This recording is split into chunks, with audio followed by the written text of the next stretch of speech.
in the intro countdown. Mic bumps are audible.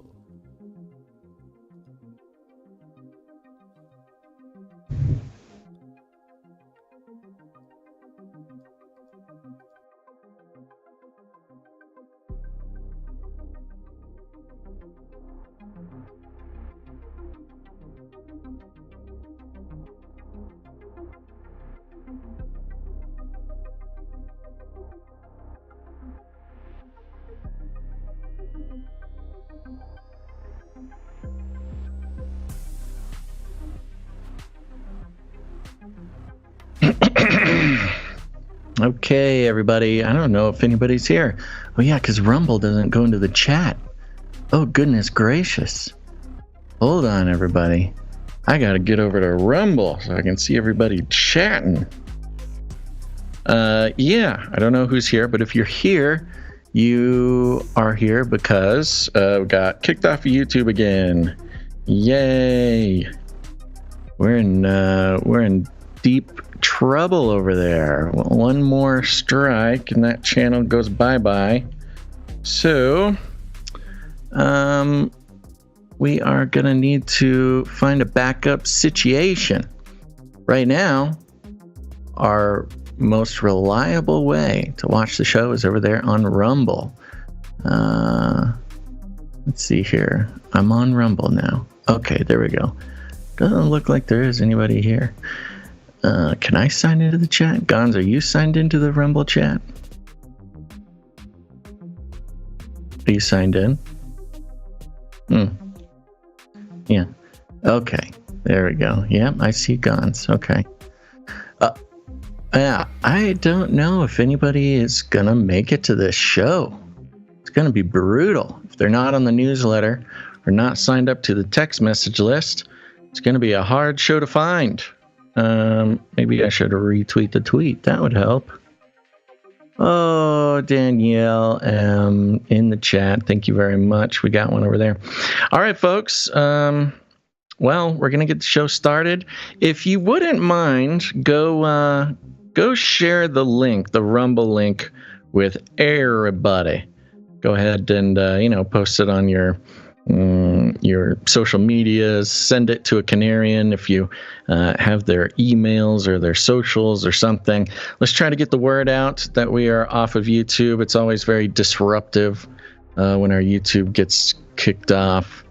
But if we all come together in the spirit of decentralized network fringe weird people networking, then we can do it. Okay, Psalm 40, I see popped it in the Discord. That's good. I'll type a little thing in there. All right. Ooh, rough day today, folks. So we're going to do the best we can. The show must go on. Let everybody know that we're not on YouTube. And if anybody's out there been waiting for a day to swoop in like our knight in shining armor and produce the show, today is a great day to do that. All right, let's just get this going, Gons. What do you say?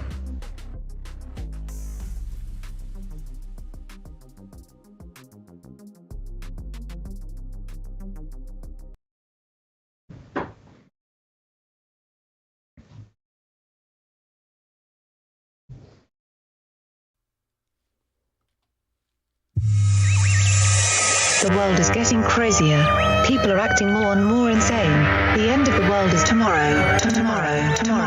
There's only one thing to do when the world is falling apart.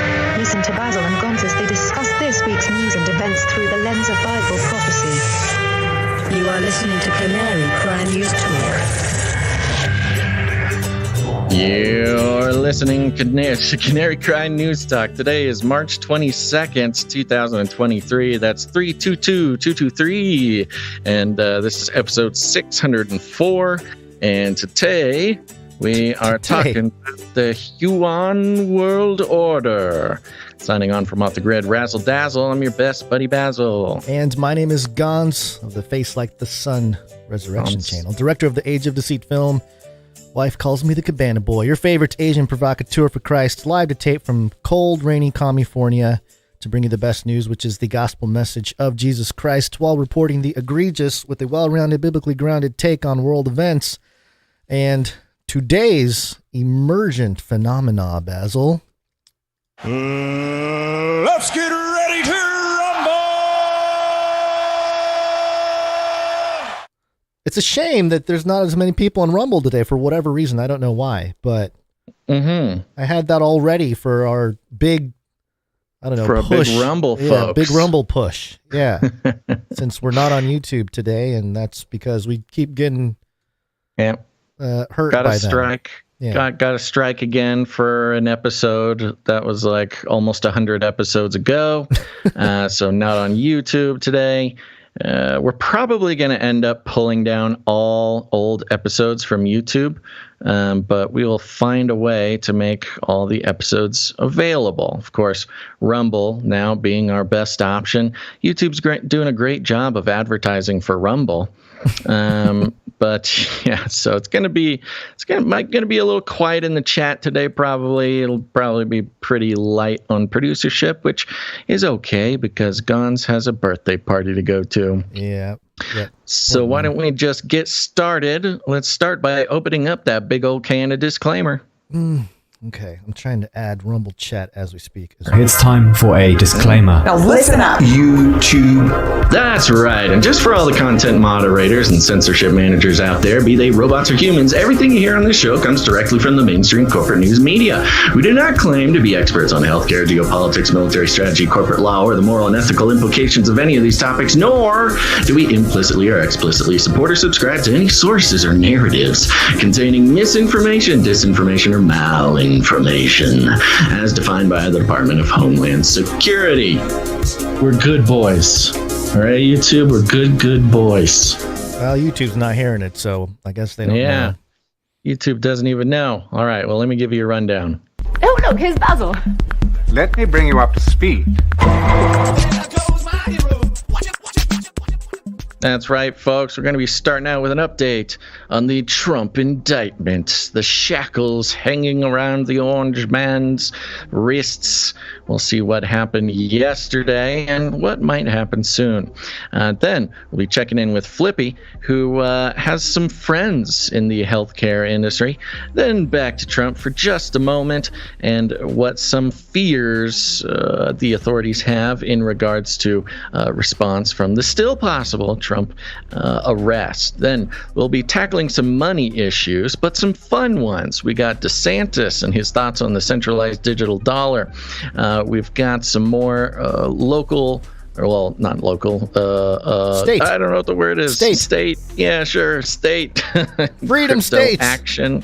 Not California. And then we'll be zooming out and seeing some big developments in the geopolitical realm when it comes to, well, the dollar and money and fun stuff like that. Second half of the show, we'll be checking in with the updates on the COVID origin debacle.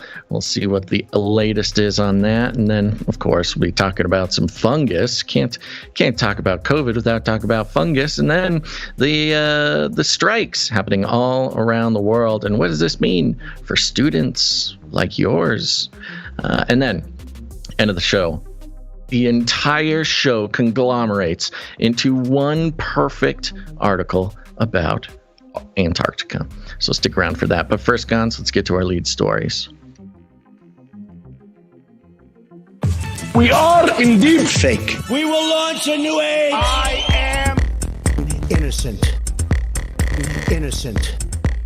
They're coming after me. Yes, so I don't remember if I said it on air or not, but I did mention, at least to you, Basil, while we were talking about maybe seeing like deep fakes or AI deep fakes of the whole Trump arrest thing in the coming days, and it didn't take long. I think it took a day or two before we saw it. Well, it was exactly a day because our last episode was the day before Tuesday. Right. But yes, we were... I was really torn. You were asking me if I thought that Trump would actually get arrested. And I could not possibly choose. And I believe that's when you mentioned, well, we'll definitely see pictures of Trump getting arrested because the deep fake fanatics will get at it almost immediately.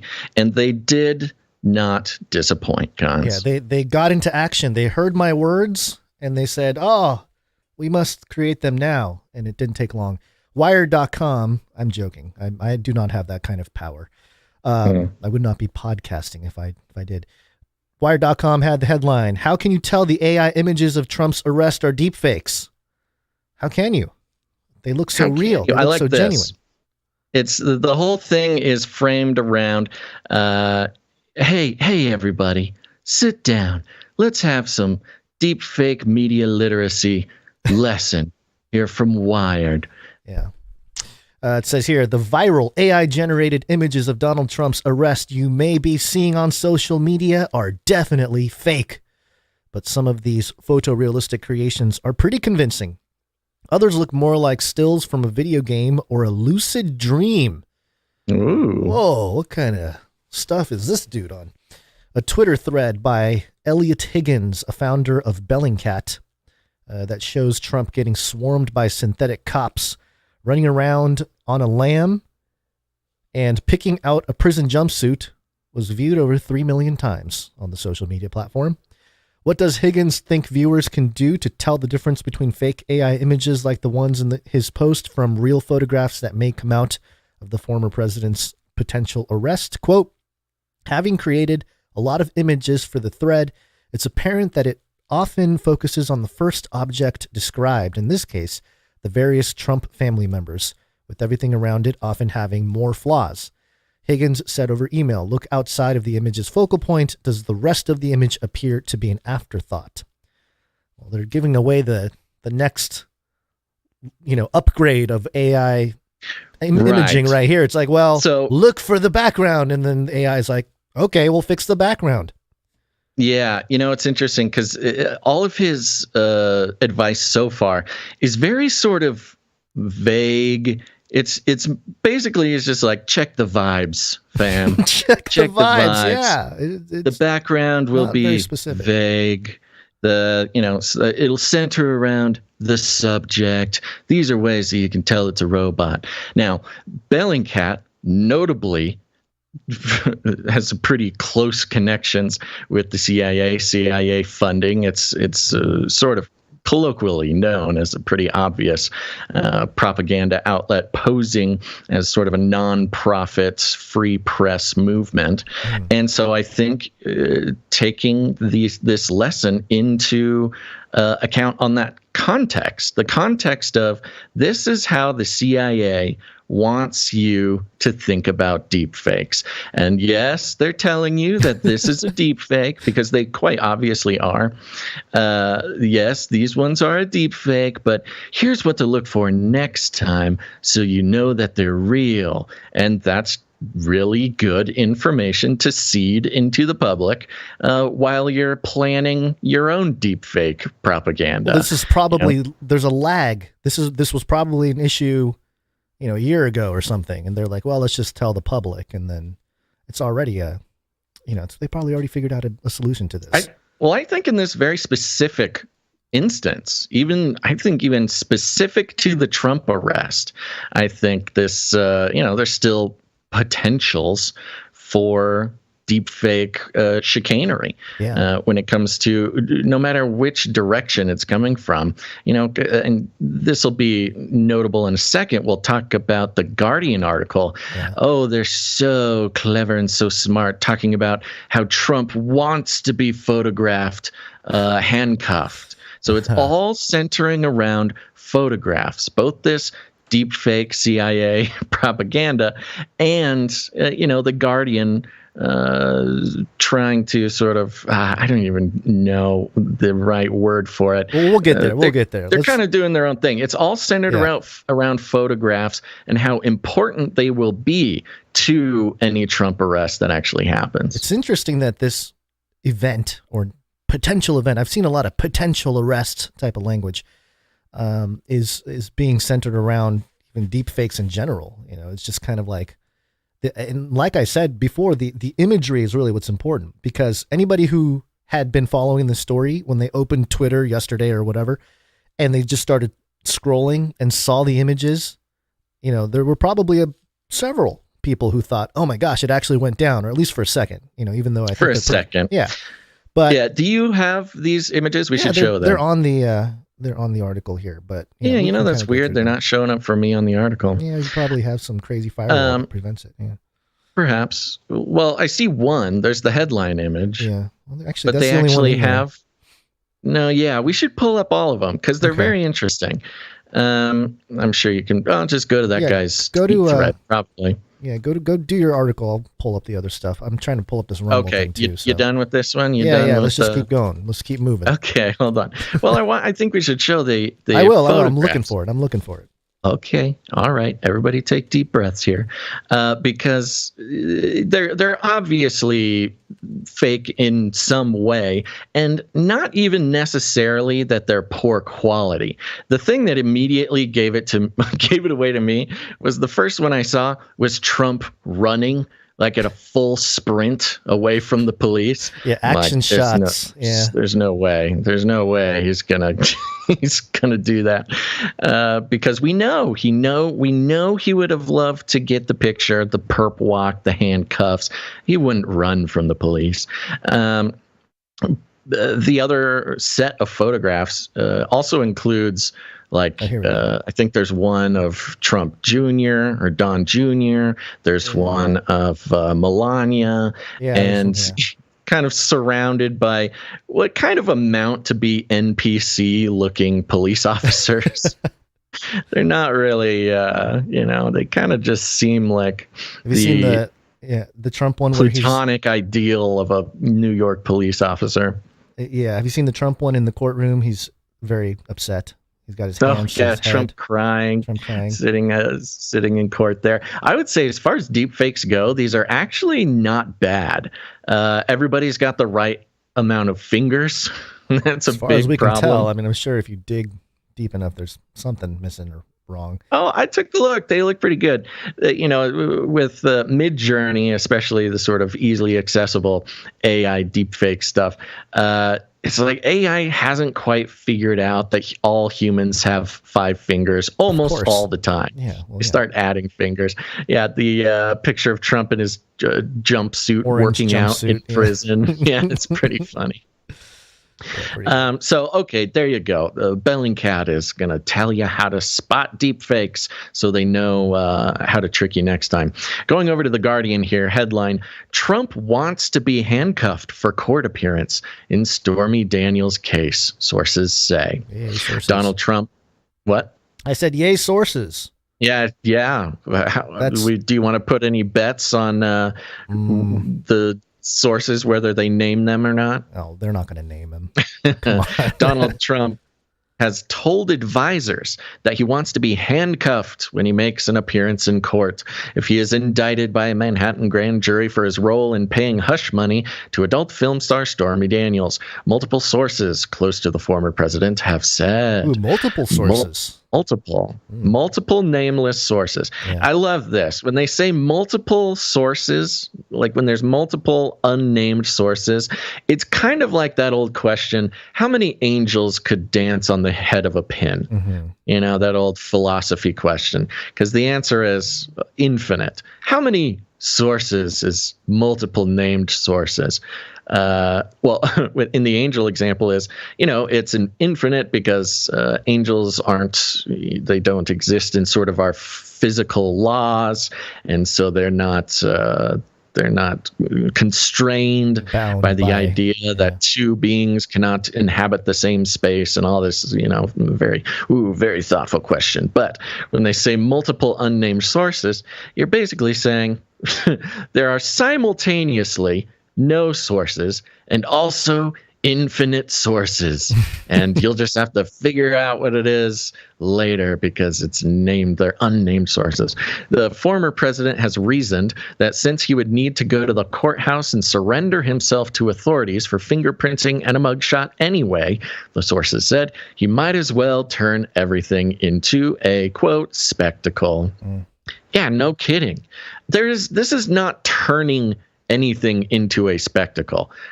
Former President Donald Trump getting arrested for basically what amounts to tax evasion is a spectacle in itself. I like that they're sort of downplaying the idea that Trump getting arrested would be any sort of notable event at all.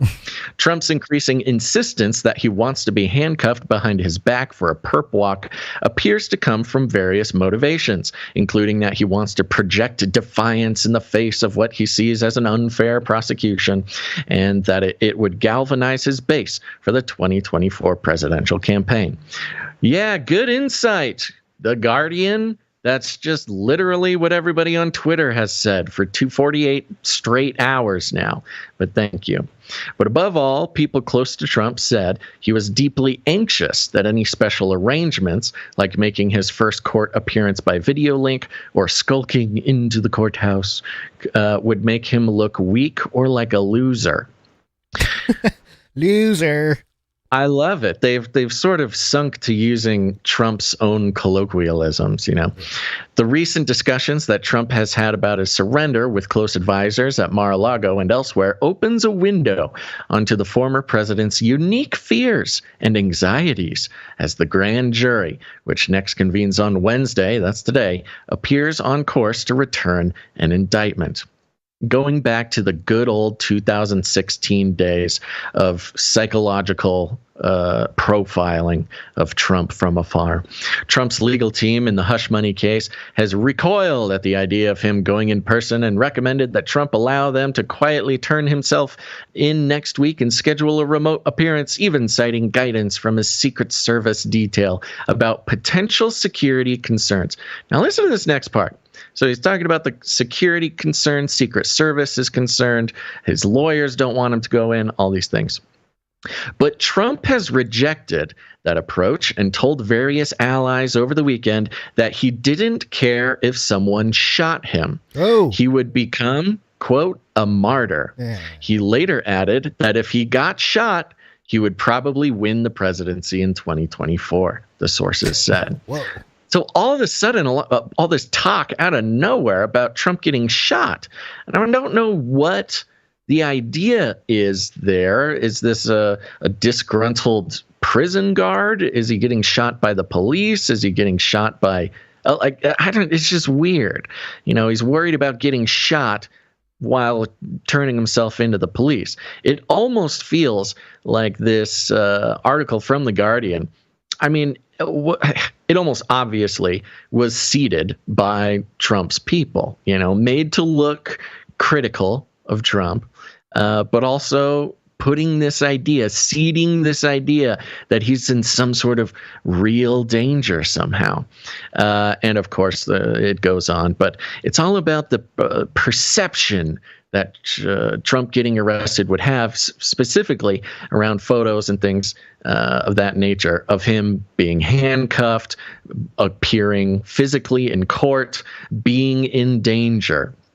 And you can't really tell, was this seeded by the Trump people to kind of, let this idea grow that he really is in danger, and so he's kind of a war-hardened goblin that is putting himself at risk to not get any special treatment? Or is this more sort of liberally leaning in that, they want him to be in danger? That's the whole thing. And the fact that he doesn't want to be in danger means that he's a coward somehow?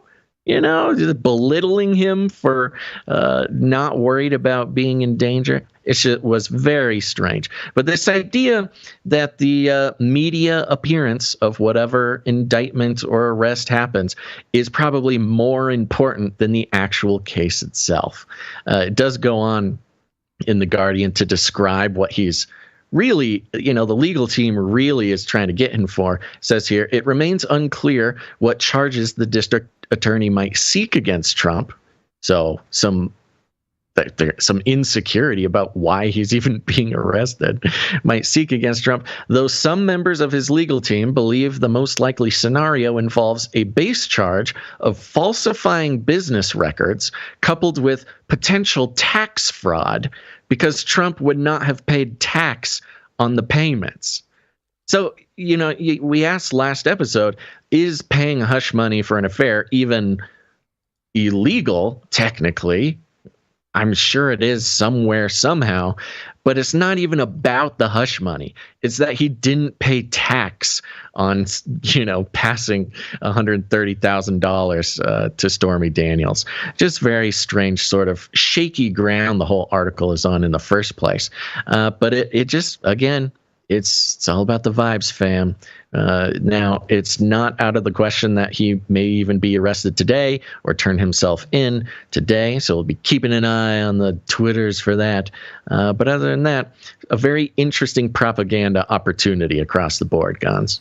Yeah, I think you summarized it well. I've been working on trying to get the Rumble chat onto the screen. I think I got something going here. I kind of had to squish the other chats from D Live together. Oh, there you are. But there you go for those of you watching and on Rumble. So appreciate you guys. Yeah, no, this whole thing is something to keep an eye on, and we'll obviously we'll talk about if anything does go down. But yeah, as it happens, they could have been doing us a favor and not arresting him yesterday and saving it for today, so we could do it live on the show. Okay, yeah, that would be nice of them. Okay, nice. All right, Gons. Well, we keep talking about today, and today is Wednesday. Today is 3/22 Wednesday. It is Wednesday, my dudes.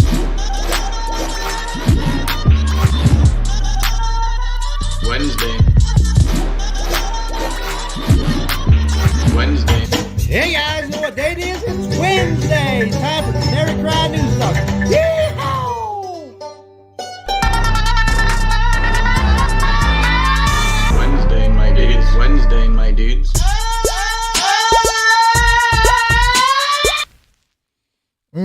Yeah, it is Wednesday. It's true. Yep. It's true. It's Wednesday. It continues to be Wednesday, even as we speak, Gons. Very exciting. So far, no Trump arrest that I can see. But let's see here. Anything exciting happened since Monday besides Trump not getting arrested? No. Well, today is exciting in some sense, not just because of all the cult associations. It just so happens to be my daughter's birthday. So happy birthday to little Kaya. She's turning 6. So we got to get through the show so I can be there for my child, Basil. I know you don't know what that's like, but it's kind of important. Whoa. Sort of needless burn there, but okay. I get it. I know you know to some flex. extent. I know you know to some extent with all your creatures, which in some sense it's probably harder to have multiple creatures going in all different directions rather than just one or two. It's okay, Gons. It's okay. You can feel superior if you'd like about having birthed a human child. I'll just be over here with my bunnies and my chickens. The only update I have is that it is Girl Scout cookie season. And as of yesterday, as I waited patiently to find out if Trump gets arrested, I did consume my first entire sleeve of Thin Mints. So happy Girl Scout cookie season to everyone. And don't worry about counting those calories. It's not important. Hey, you're just being a good American is what you're being. That's right. And keeping the economy going. Yeah. Recession be darned. Girl Scout cookies might be recession proof in America. I think that we might need to start making some pretty heavy investments in Girl Scout cookies. The way that the dollar's going and the inflation problem and the Fed with their increase in the interest rates just yesterday, I'm thinking that stocking up on Girl Scout cookies might actually hold some real store of value moving into the future. So we need that's my tip. Some food They're might cheaper be than I thought. I didn't realize they're only like $5 a box or something. Oh, maybe where you are. Yeah, Do you think they change? You think the costs change? I don't know if they do, but I feel like I paid more than $5 the last time I bought Girl Scout cookies, and that was about a year ago. So, but I'm in California. There's probably some Newsom tax extra. 70% or something. Right. Well, I've heard the joke that like Girl Scout cookies are like $20 a box or something now. It was pretty expensive. Like I was surprised at how expensive it was last time. So maybe it's just a California Orange County thing where you are in your neck of the woods out there in Egypt. Here's the plan. Yeah. Here's the plan. It's called Girl Scout Cookie Arbitrage. Okay. I'll buy the Girl Scout cookies for $5 a box where I'm at. I'll ship them to you. Yeah. You flip them for $20. I'll give you a little chunk back, pocket a little bit. I see where you're going with this. Yeah, you can get a cut. Yeah, this is how Sam Bankman-Fried started his ventures into crypto. It's a good look. Arbitrage, You know what? The way producerships have been going recently, Gons, this might be our most viable plan. Extreme measures. Yeah, and with that, let's thank some executive producers. Executive producers. That's right, folks. We're on the value for value model, which means we take no corporate money whatsoever. No advertising dollars, affiliate codes, platform partnerships, nothing. We are entirely funded, kept alive, sustained by listeners of this show who receive value from what we do. Everything we do for free. There's no paywalls, no bonus, exclusive content, no nothing like that. Everything we do is for the good of the people. And if the people get any good out of it and they want it to continue, they produce the show. Value for value. And you can produce the show with your time, your talent, or your treasure. Lots of ways to do it. But those who come in, they're generous and honest about the value this show brings to their life, and they put that value back in. We call them executive producers. Let's thank them now. Let's do it. Okay, starting out, let's see here. What do we got? Okay. Here we go. Yeah, we got one executive producer here, and this is executive producer Jacob B. Jacob B. Thank you very much. Jacob B comes in. Nice round number. Thank you for that. Executive producer Jacob B sends a note here that says Genesis 322. Ooh. Maybe pull that up. I don't know what Genesis 322 is. It says, Happy Skull and Bones Day to the entire Canarium. Basil, Gons, thank you for what you do here. Been listening since Basil came on Derek Gilbert's show last year. Hey, there you go. That's fun. That's the first person I've heard who found the show because of that. That's wonderful. I'm sure there's more. But, you go guest on somebody's show, you never know if somebody's ever going to follow the rabbit trail to you. So we appreciate that, Jacoby. His note continues, thanks for delivering the news without inciting fear or ads. Psalm 2:4. Thank you very much, executive producer Jacob B. Where'd you find this? Genesis 3:22 in the King James here. And the Lord God said, Behold, the man is become as one of us, to know good and evil. And now, lest he put forth his hand and take also of the tree of life and eat and live forever. Ooh, can't let that. That's a good one. Yeah.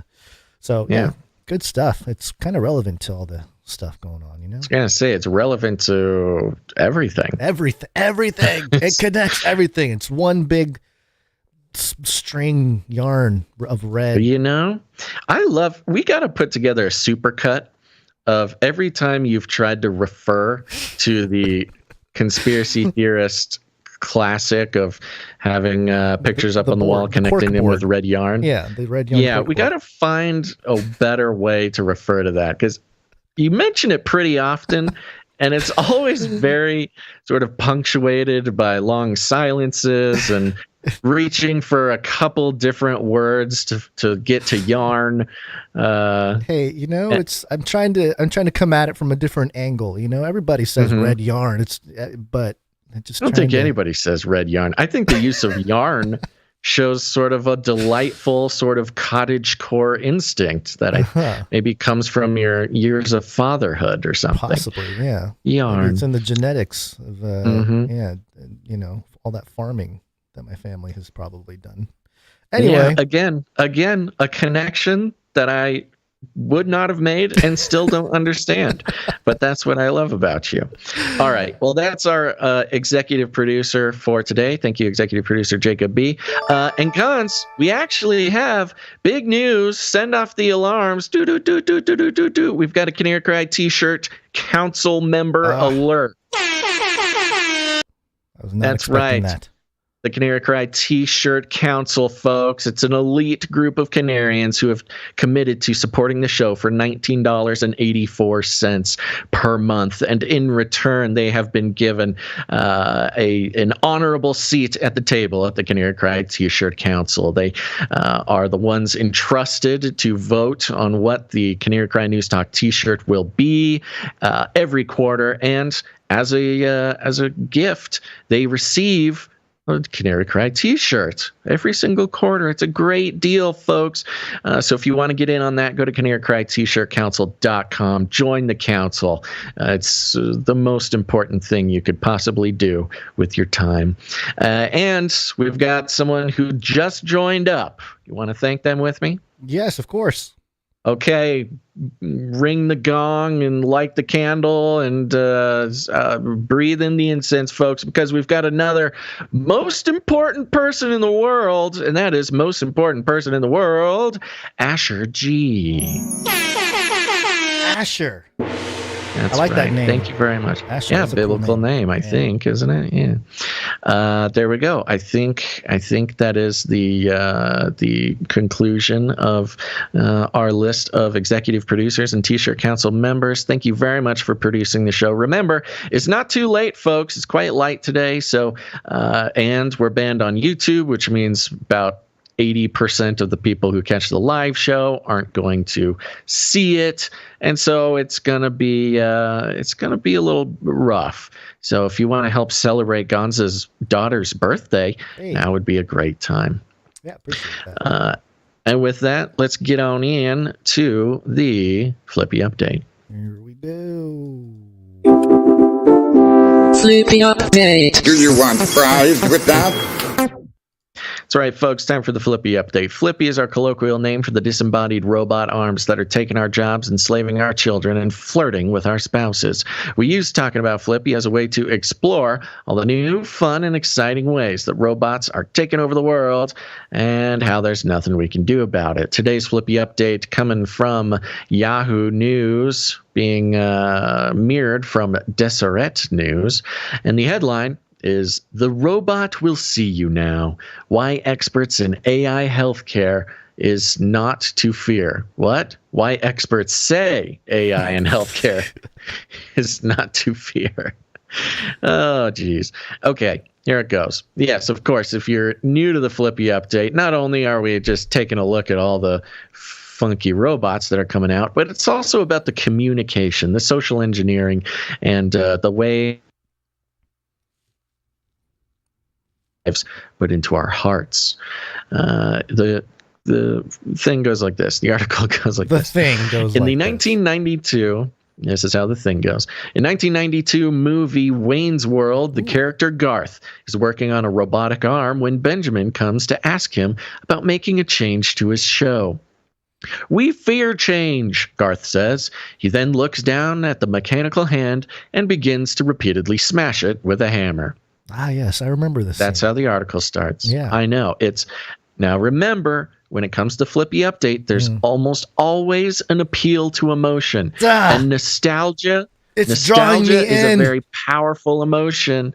Yeah, I it know. is. Yeah, it Wayne's World, big influence on a lot of us back in the 90s. So instantly connecting robotic technology, especially in healthcare, to such a warm and fuzzy feeling like Wayne's World. Already the manipulation has begun. It goes on. Many Americans have a similar reaction to change in technology, especially when it comes to using artificial intelligence in healthcare.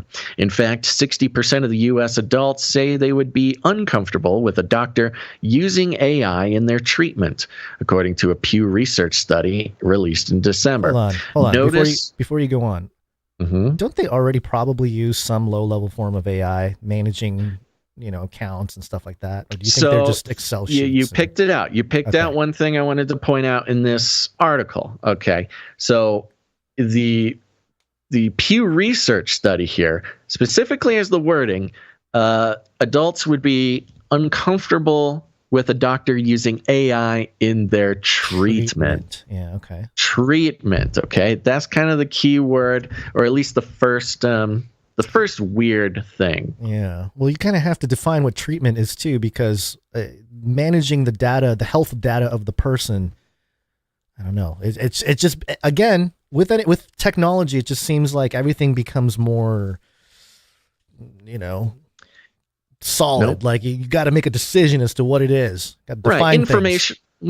Information is one thing, but then there's a place where information, the rubber hits the road, and it's your actual body that you're dealing with. Sure. But just keep that in mind. Okay. 60% adults say they're uncomfortable with AI in their treatment. Medical professionals see it differently.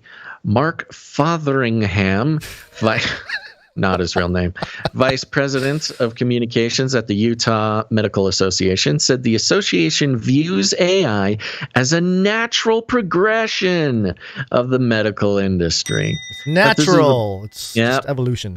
Exactly. Natural progression of the medical industry. And, criticism of the healthcare industry has been at an all-time high recently, of course, for obvious reasons. Yeah. Mm-hmm.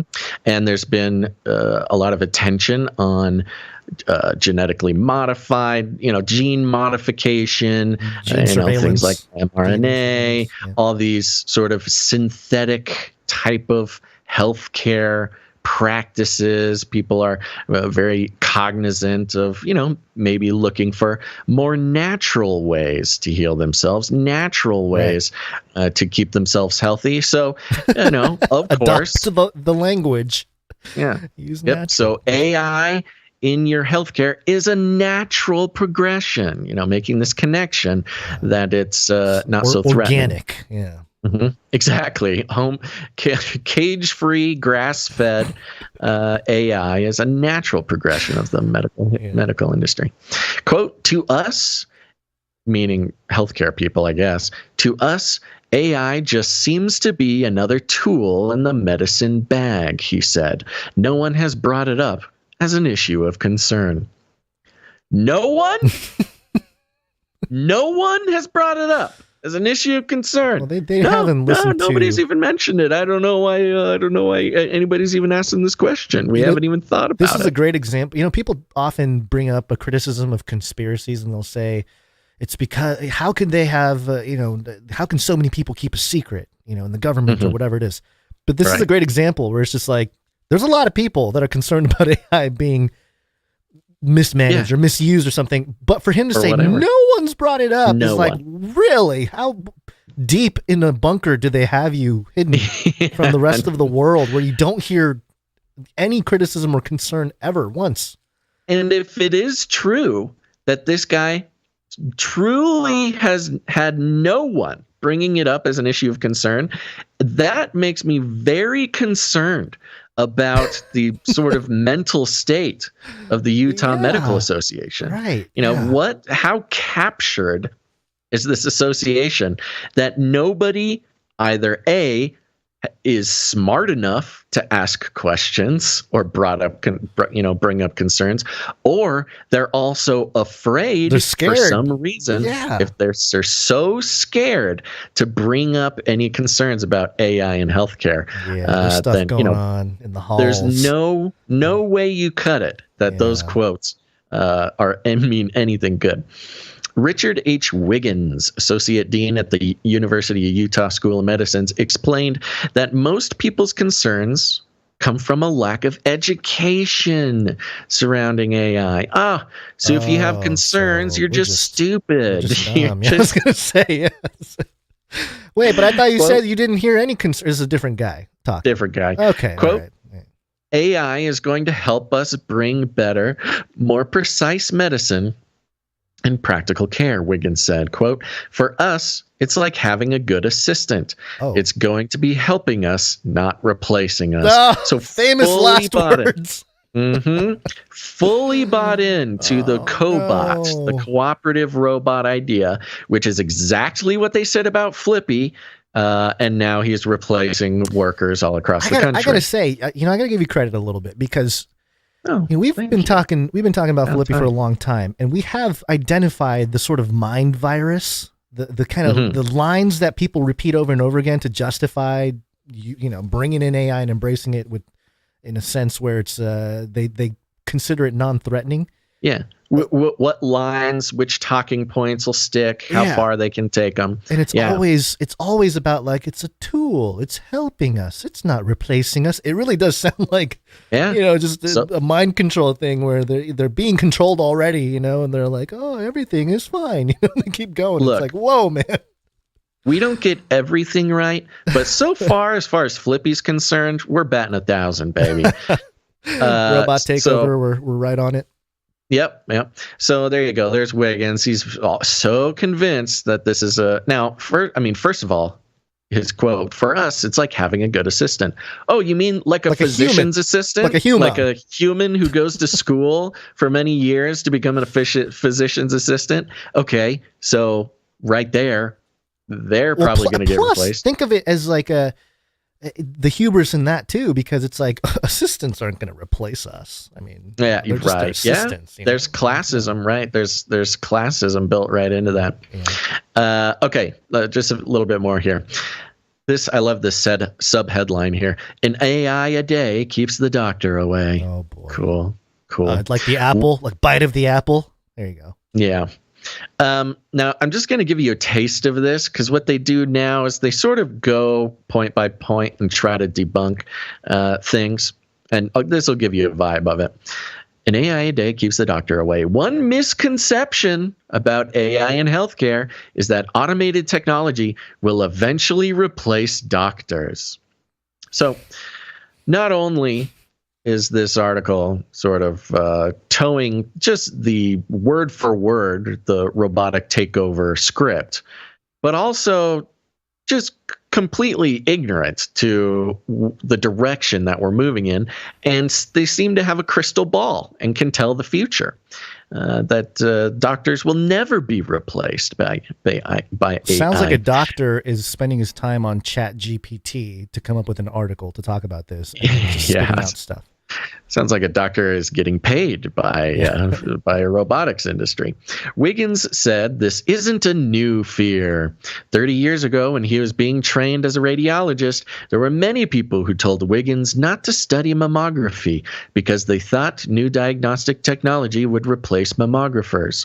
Quote, of course, we still have mammographers. They just do different things. And we've seen examples of this over and over throughout history, he said. Okay. So they're appealing to it hasn't happened yet, so it won't happen. There's logical fallacy there. Yeah. And they do that again. I'm going to save time. They do that a couple more times, that exact same line of thinking.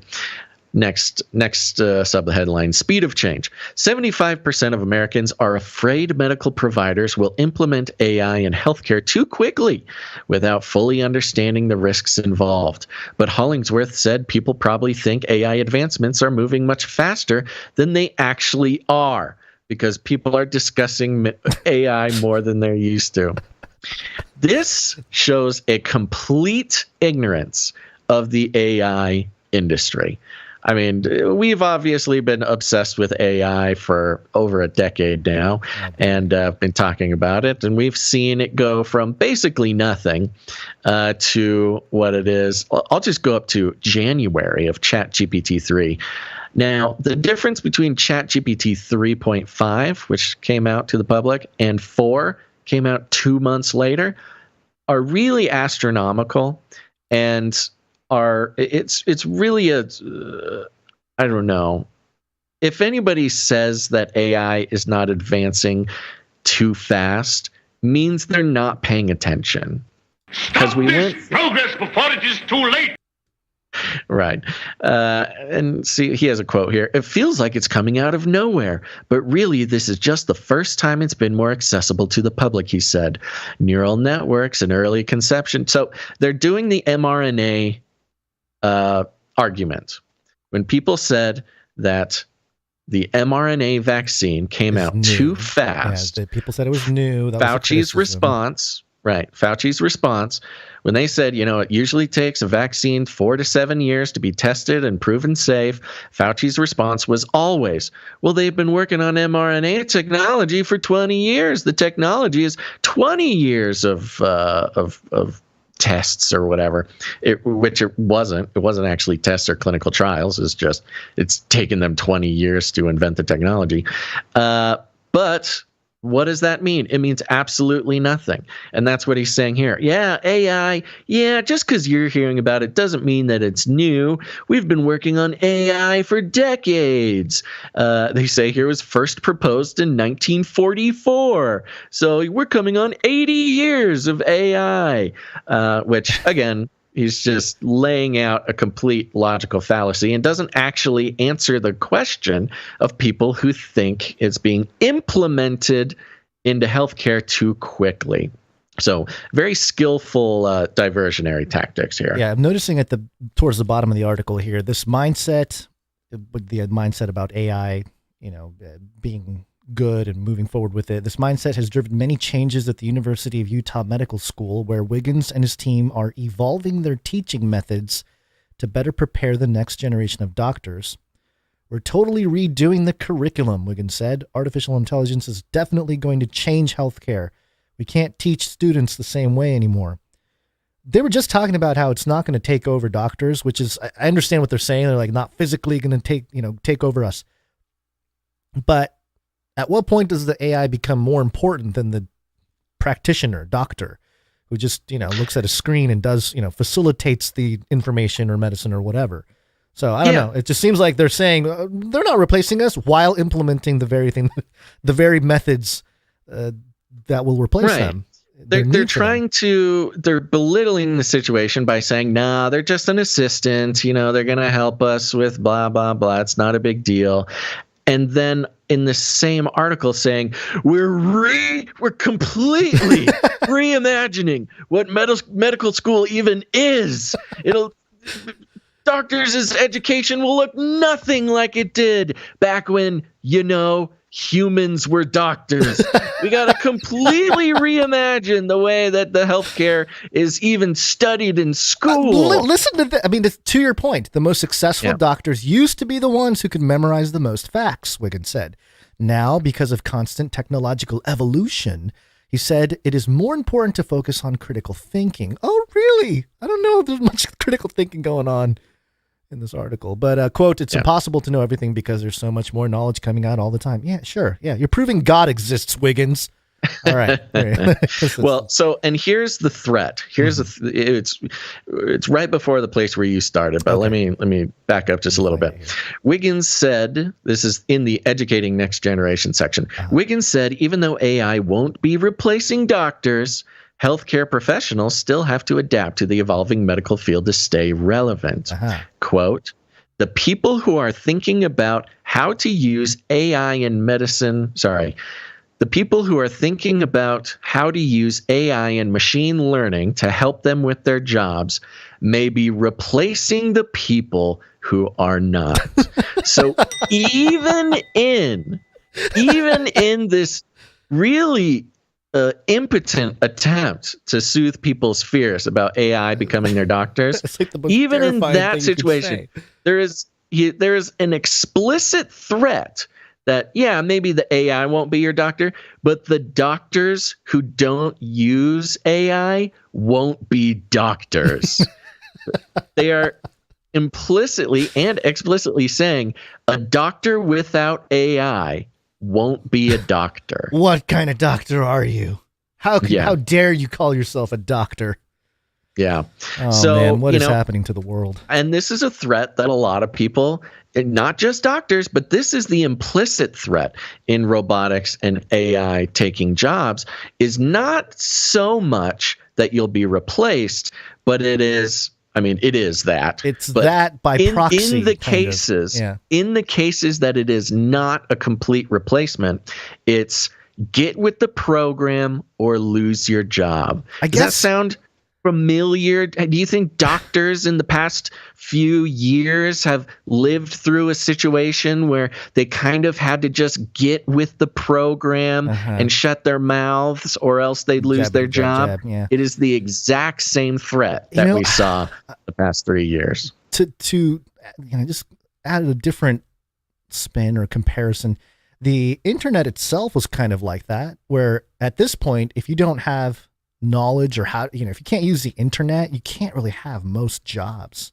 Yeah, same with the phone. Same with the phone. So I guess there's there's a point to be made in that it might be a little more benign or whatever, but certainly with AI, it just seems like, you're creating a technocracy. You have more experts, you have very specialized niche, people that are going to be better at it or whatever. And the kind of influence and power they might hold over corporations will be interesting to watch. But you're talking about the technology has experts. The technology, but the reverse side of that is when AI becomes such an essential part of medicine, doctors will actually cease to be experts. Right. You won't need to be an expert because the AI will do most of the expert work for you.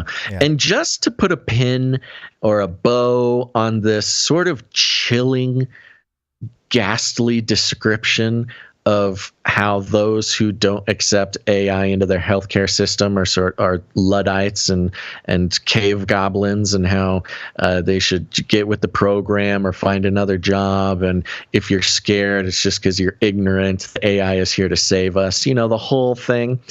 It ends with this. It's a quote. I think the primary emotion people ought to feel out of this. So telling us how to feel. Telling us how to feel. Okay. This is a classic part of propaganda. You tell them how to feel. It's advertising 101, which is what it is. You're not selling a product, you're selling a feeling. Tell someone how to feel about something and you can sell them the product. And so he just says it right here. Quote, I think the primary emotion people ought to feel out of this is just excitement, that there is a new thing in the world that could make their jobs easier and more effective, Hollingsworth said. Quote, there is a lot to be excited about here. I have a 2-year-old who has entered the room and is making a ruckus. Causing chaos. Causing chaos. Well, that's good timing because I'm done with the Flippy update and now it's your turn. Okay. Perfect timing. We will launch a new age.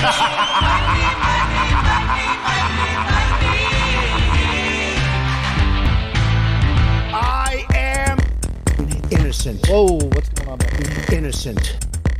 They're coming after me. Oh, man. All right. I can start this out if you need a second to be a dad. Yeah, I might need it. Here, hold on. Yeah, I figured. Okay, this next article here, this is coming from Newsweek. It's being mirrored on MSN. The headline, now remember, Newsweek also some connections to the intelligence, community. We've run through that. Gons is gone, or else he could pull up our media ownership list. But we put that list out front on all of our show notes, so you can always check it out. The headline, Trump supporters plan bank run to protest his arrest. Protest his arrest! Planning a bank run.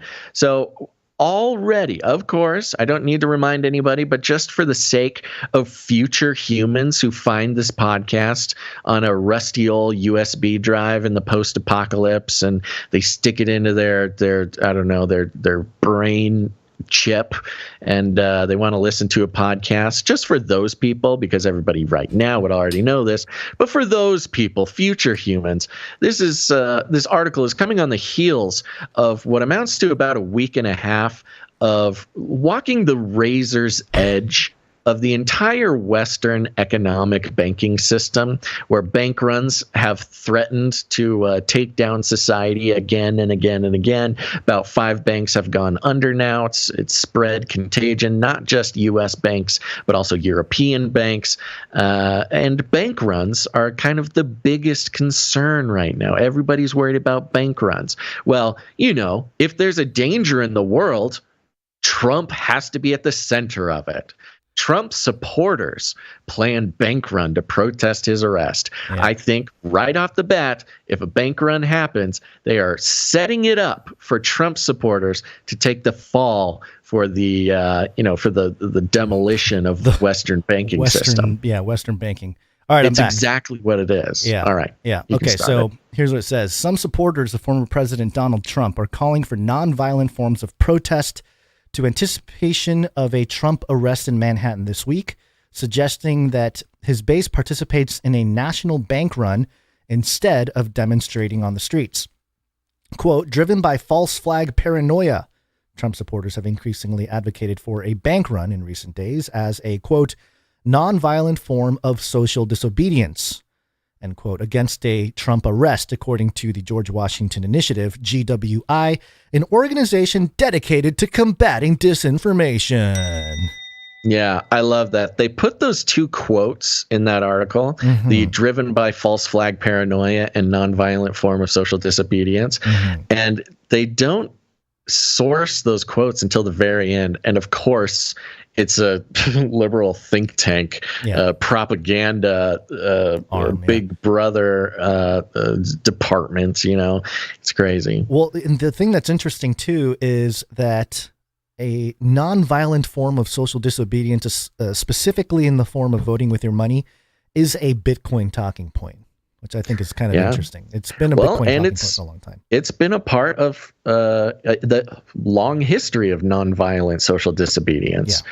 I mean, taking your money out of banks, deciding where you put your dollars, whether that's in banking or whether that's, just boycotting a company or BDS movement for, in regards to Israel, putting your money in a place or taking your money out of a place based on, how that your ideals or your whatever, the sovereignty of your money, or the your values, assets, your wealth, how it lines up with your values is like a long-standing accepted pillar of social disobedience. But when Trump people do it, it's some sort of terrorism. Yeah. Well, and it's hilarious because this is, like you mentioned, and I missed, obviously I didn't hear you for a few seconds there, but this is a Newsweek article. We know about the associations there.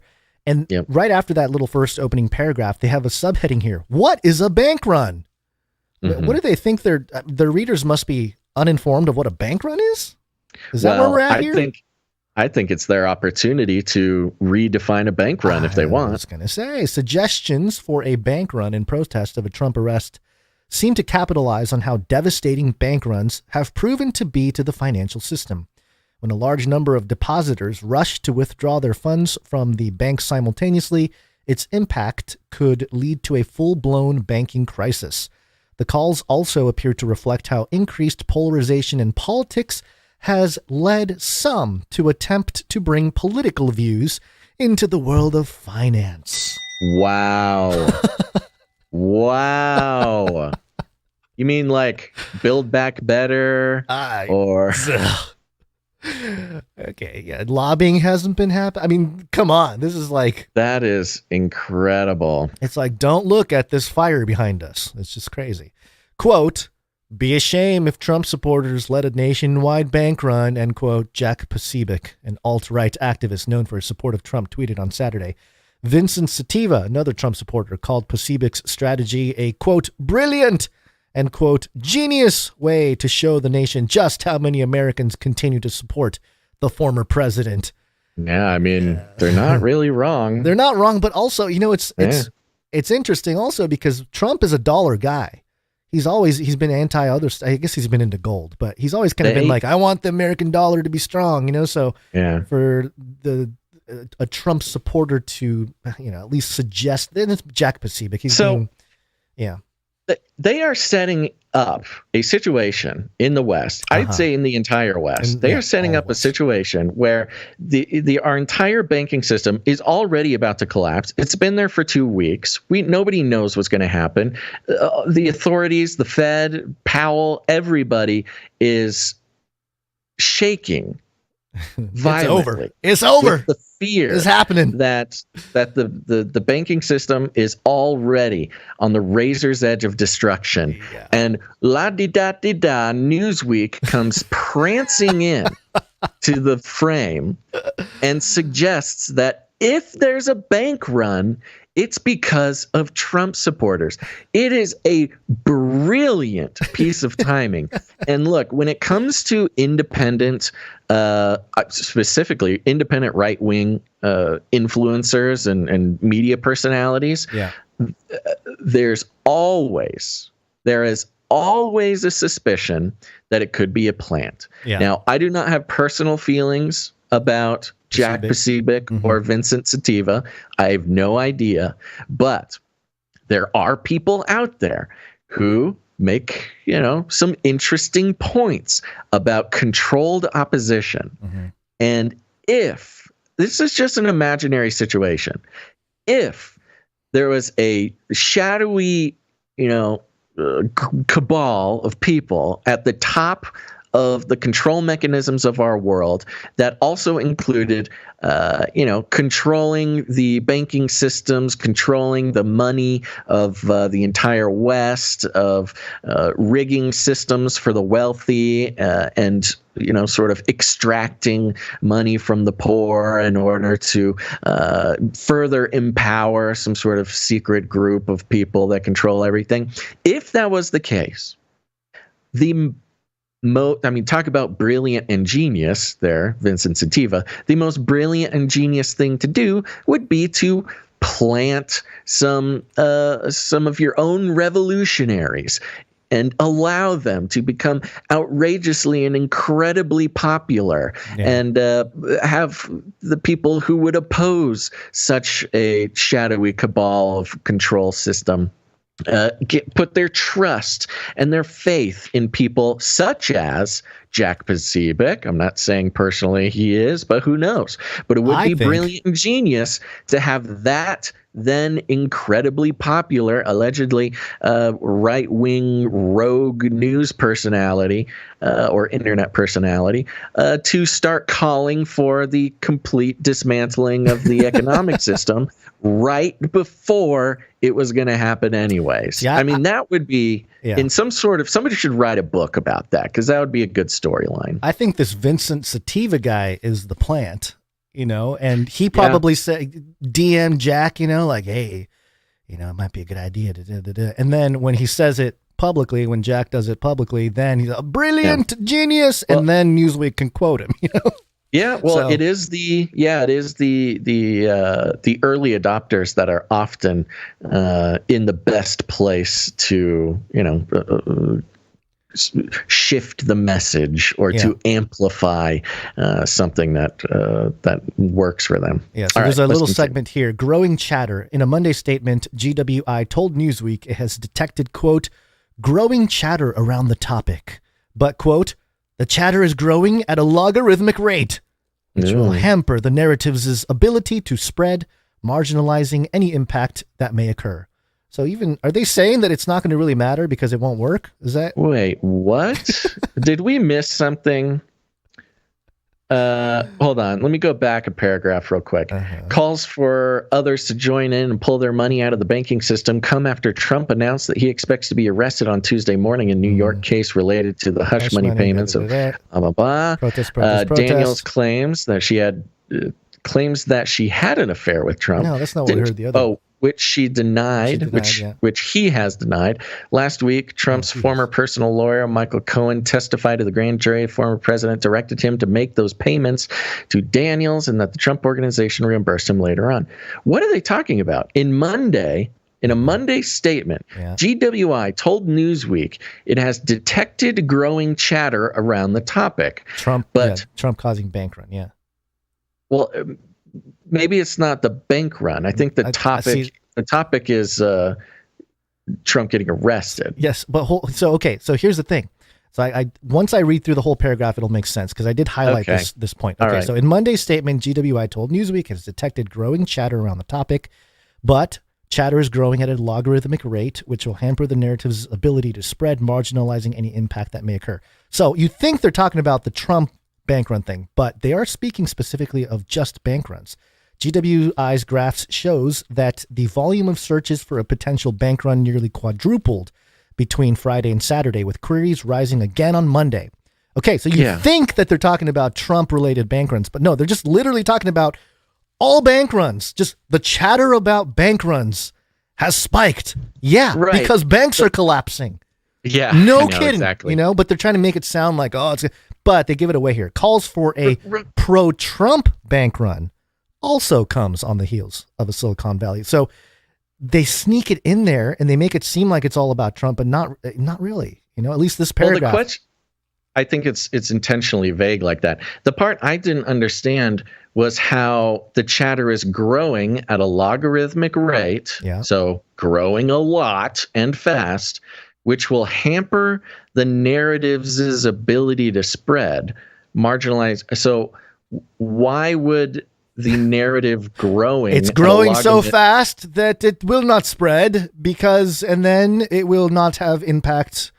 Well, right? We are totally screwed is what they're saying. Right? That doesn't make sense to me. They're saying like the narrative is ChatGPT. growing so fast that it won't spread. Yeah, I don't know. I don't know. This is GWR. Right. This is the woke people. They're probably trying some liberal, progressive word magic or something. It is some weird double speak. I don't quite understand, but let's keep going. Okay, Maybe it'll occur to me. Calls for a pro-Trump bank run also come on the heels of the Silicon Valley bank collapse, and we know about that. And then talk about Signature Bank as well and First Republic. Given that the system is already on shaky grounds, some point out that, quote, it won't take much right now to crash the entire monetary system, end quote. Some point out. Quote, I think I got to go to the bank today. Sorry, I just remembered that. I got to go run some errands, Gons. Quote, if Trump gets arrested, they're planning to pull their money out of the banking system. You will see a bank run of mass proportions. Twitter user @CryptoPolka wrote on Sunday. Quote, Twitter user. It won't take much right now to crash the entire monetary system. AI wrote this. Some guy on he quoted Twitter. It twice. First they say some guy points out, and then they tell show who the guy is, and then they quote the exact same quote again. What are they doing? Quote, with the panic in the markets around SVB, this could get interesting. Another user @OopsGuess added, we all want MAGA. And then it goes into GameStop, and then why are they quoting random Twitter users? Because that's the only way they can shape the narrative. There's no other way to actually make anything work for them. It's sad. Pure propaganda. It's bad. Yeah, organizing a bank run is not illegal by itself, although there are laws that prohibit the spreading of misinformation about a bank's financial conditions. Former federal prosecutor and president of West Coast Trials lawyer Niema Ramini told Newsweek prosecutors would likely have to apply a more general federal law like wire fraud or stock market manipulation to go after this type of scheme. So it's almost like they're egging you on, They're like, go do it. Technically, an organized bank run is not illegal by itself. That is funny. Yeah. It's very interesting. Technically, if any of you are reading this and think it sounds like a good idea and you don't want Trump to get arrested, technically it's not illegal. So that is funny. This whole article that's crazy, exactly right? what it is. Yeah. It's blaming a potential bank run all on Trump supporters. So if it does happen, if he becomes president, he's the guy who caused the bank run or whatever. It is, for some reason, mentions that the bank run idea is growing so fast that it won't spread, which makes no sense. Them telling us that it's not technically illegal. And, they do get into a call for peace. And they go through a bunch of Republicans who are saying not to do it. No, they're saying specifically don't protest. Yeah, don't protest. Yeah. Yeah, I mean, things like, which is good. I mean, this is good that they're actually putting this on record, because they certainly did not. They don't mention this kind of stuff when it comes to J6. It says here, despite Trump's calls for protest, other high-ranking, they keep making it sound like it was Trump's idea to do the bank run. They're making it out to be that Trump is telling people to run on the banks when really it's just Jack Pazibic and a bunch of Twitter users. Mm-hmm. Yeah, suspicious. Other high-ranking Republicans have pushed back, cautioning against any type of violence in response to an arrest. On Sunday, House Speaker Kevin McCarthy said that while an indictment would be an outrageous abuse of power, he didn't think that people should be protesting it. Oh. He didn't think that people should be protesting it at all. It's smattered with people that are pro do it and anti. Most of the bigger names are like, but then they pick out a couple politicians and people running for president that are obscure who tweeted out to go do it and stuff like that. So it's it's just kind of giving you a confusing landscape of what you should do. But ultimately, the simple message is Trump did it. If the banks collapse, it's Trump's fault. That's all you need to know. You don't need to know about the details. Maybe it might be a good idea to take money out of the bank. I don't know. You got to do what you got to do. But it's Trump's fault. So it's a kind of a weird, that is outrageous, sneaky way to talk about this issue, but also inform their LibJo friends that maybe it's time to switch to Bitcoin or something. I don't know, or a CBDC for that matter. Which brings us to this next part here. Build back better. Build back better. Blah, blah, blah. Build back better. We will build Babylon better. This time, a new world order.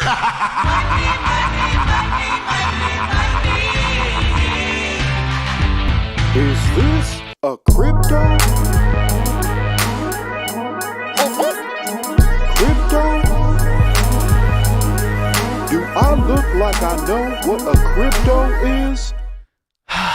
It is not in the form of a central bank digital currency.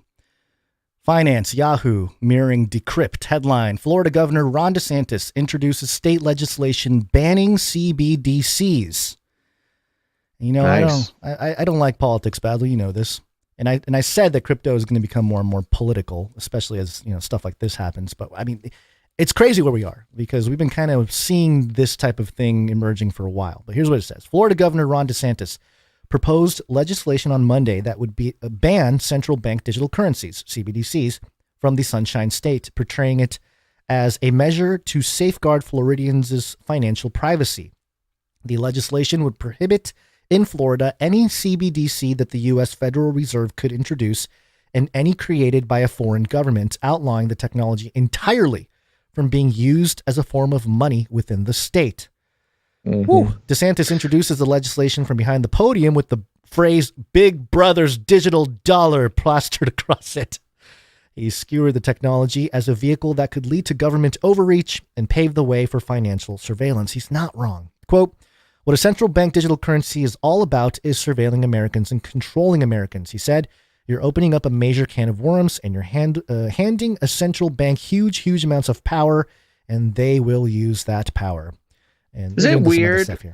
Is it weird to you, Gons, that we now have governors of states standing up and making pitches about technology that we were doing in 2016? Yeah, it's almost like they took our memes or something and they just are like implementing it into politics. It's crazy. We used to be sort of like conspiracy theorists. Yeah, I know. Now we are just ahead of our time, apparently. Yeah. So again, I don't know every detail about DeSantis's policies. I know a lot of people like him, especially sort of the conservative and right-wing folk. Especially post-COVID, he gained a lot of popularity as the way he managed Florida. I got to say, man, I think for a lot of people too, and this is one thing for me as well, a big issue, I guess, for 2024 is a lot of people are going to be, it's going to be a one-issue election, most likely. I've heard this before. That it's going to be a one-issue election, and it's going to be concerning digital currencies.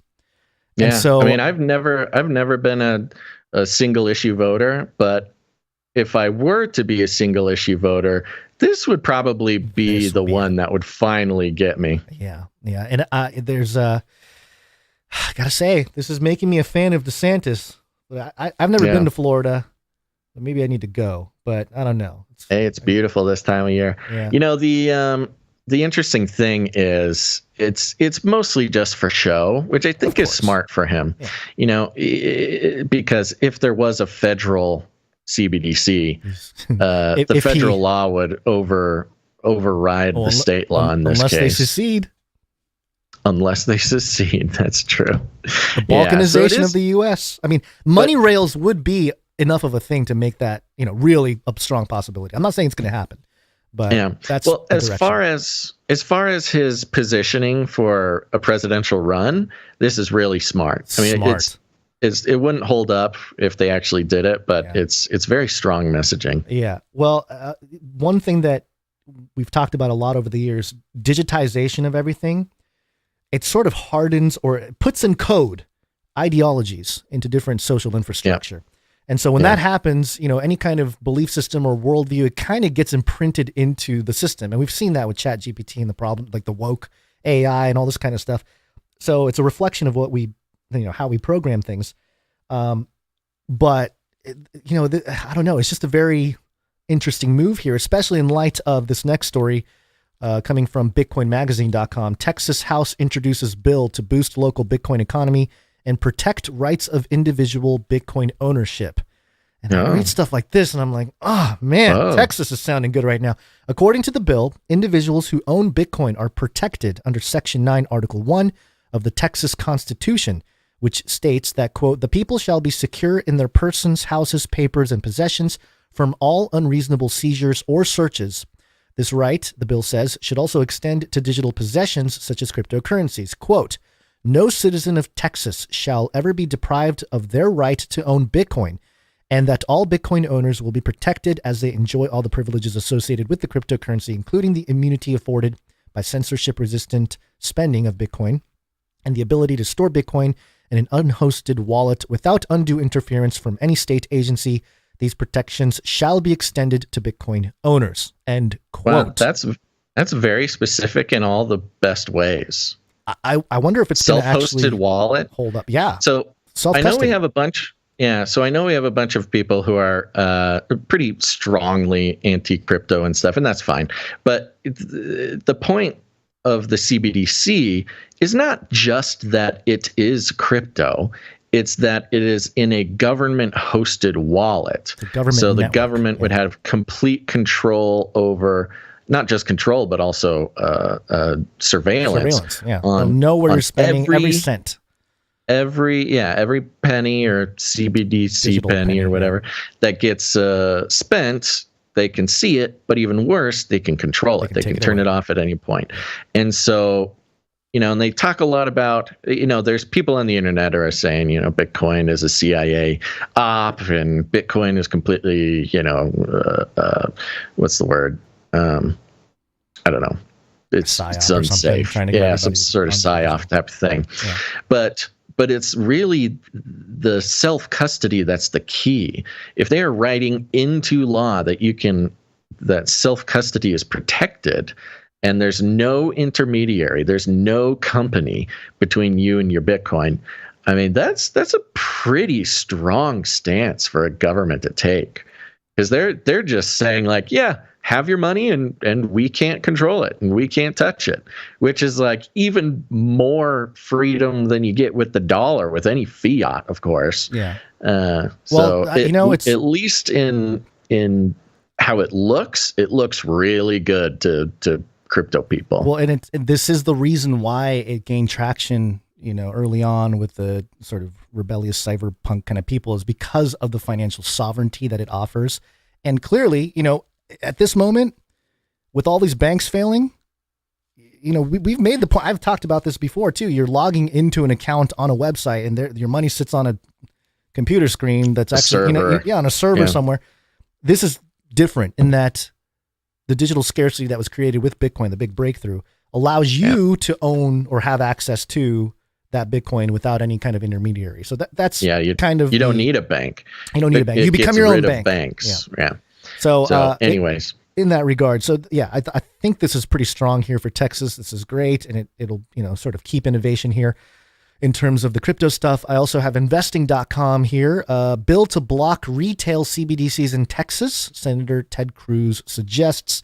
So it seems like some of these Republican states are leaning in the direction of keeping things out, at least CBDCs, or at least, this could be a way to limit the use of CBDCs in a sense, because like you said, if they install it federally, then everyone's going to be required to use it. But if they can say like, okay, yeah, everyone can use it, but you educate your state on how, okay, this is your Fed wallet. You don't want to necessarily mix too much of whatever with your Fed wallet. Keep your Fed wallet over here, Right. But obviously, things will get entangled and whatever over time. But this is interesting. It's an important issue that, again, the sovereignty of money, the freedom of money is a big deal. And, there were conversations happening on Twitter and stuff about like Bitcoin. I don't remember who it was that said it, but Bitcoin is doing what Jesus did in the temple. He's flipping over tables of merchants and stuff. And I can't go all the way there, but I can understand why they're having that sentiment, is because it sort of exposes the corruption of the old system. So, right. What a time to do it. Here's the thing. At this point, you're either in on Bitcoin or you're not. Yeah. There's everybody right now is pretty strong in their stance on it. But considering the alternative to at least having some foot in the door with Bitcoin, the alternative being, you're just going to be forced into a CBDC anyways. It's not a bad, it's not a bad option to have available. It's just an option to have available. The other question this brings up is in the context of a Trump presidential run, 2024. What is his position on CBDCs? And that's the smart part with DeSantis. He's sort of setting the precedent with this whole thing rolling out in the U.S. Yeah. And Trump is sort of going to be forced to either go with it or go against it, and that might make or break his. I'm not saying it will, but that could be the issue that really makes or breaks his run. The fact that DeSantis comes out early against CBDCs, Trump is already sort of adversarial to anything DeSantis says. So he very well could come out for CBDCs, which would be a horrible idea. But he's already got his NFTs. That's what I was going to say. His NFTs might be his play, his early play on getting ahead of the kind of technological changes coming to the financial infrastructure of the United States. Sure. But this is all under pressure because there's a great reset happening, Basil. We need a great reset. The guy over in Russia. Russia. And that other guy from China. They've been hanging out. They're hanging out, Basil. We know about this. The Washington Post. Xi's Russia trip marks the arrival of a more ambitious global China. And yes, whatever the talks of a no-limit friendship, it's the business deals that count. The economics. On the second day of Chinese President Xi Jinping's visit to Russia, the two countries agreed to a set of proposals that would expand their natural gas trade as well as other economic ties. The proposed deals represent something of a lifeline for Russian President Vladimir Putin, isolated from the West because of sanctions imposed on Russia after his decision to wage full-blown war across the border of Ukraine. And again, anytime this is reported in the West here, it's in the context of, this is, Xi's bailing out Putin. And there's some, you can say that to some extent, but the part that people are missing is that, there are sanctions with Russia from the West. The EU, the UN, NATO, the US has obviously. And this alliance that is forming that we've identified, which interestingly enough, yesterday, Putin was on stage. He's talking. It's all in Russian, so I won't play the clip here. But he said, quote, already 2/3 of the trade turnover between our countries is carried out in rubles and yuan.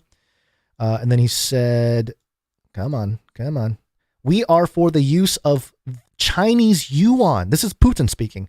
We are for the use of Chinese yuan in settlements between Russia and the countries of Asia, Africa, and Latin America. Wow. Pretty much everything we identified, the pattern, Basil, he affirmed. And by this stance, effectively, China, which we knew China was sort of against the U.S. from, that's been a thing for a while, but Asia in general, which, there's a lot to dissect there. You got India, you got Japan. There's like all these nations that are not with Russia and China. Then you have Africa, which a lot of nations in Africa are part of the ICC, the International Criminal Court, which just issued a thing. So there's some rift there. lot of partnership with Africa and Russia, and of course the Chinese sort of economic takeover. Yeah, and then the Latin American thing where we've seen Argentina. We've been going down the list of recent Latin American countries that have made the switch from U.S. oriented to China oriented foreign policy. Yeah, I mean that effectively turns the yuan into a global reserve currency. Yeah. Wow. And that's I think people are sleeping on this. I mean, obviously people that are watching this stuff in the world of economics has their version of everything and whatnot. But in terms of an actual situation where China, Russia, African nations, Latin American nations, certain nations in Asia, they're all saying, hey, Western sanctions, meh. We don't need you. Saudi Arabia, same thing. They're kind of like, We kind of, I mean, we think you guys started this war in Ukraine, like you guys are the ones that are like stirring up all this. We want to move forward with all this stuff, but I don't know. It's very interesting. I don't think it's looking. And so put the two and two together, the Western banks failing and the new alliance, the new multipolar world order forming on the rails of economics. It's where the money moves. It's the cash flow, all that stuff that determine the alliances. So, we're living in some crazy times, Basil. We're living in the fall of America. It was a good run. It was a good run. Can Trump save it? Can Trump bring it back with his NFTs? Everybody, hey, he's going to NFT all of his AI arrest save America. art. You can save America by buying Trump NFTs. Hey, you know what? I'm sure Derwin will get that email in no time. You want to save America? Buy our NFT. Well, there's only one thing to do, Gons. The only thing left to do is to party. Go to canarycry.party. Put it in your URL. There you will find a tree of links to everything from where to watch the show, listen to the show, how to connect with us in the community, and also how to become a producer.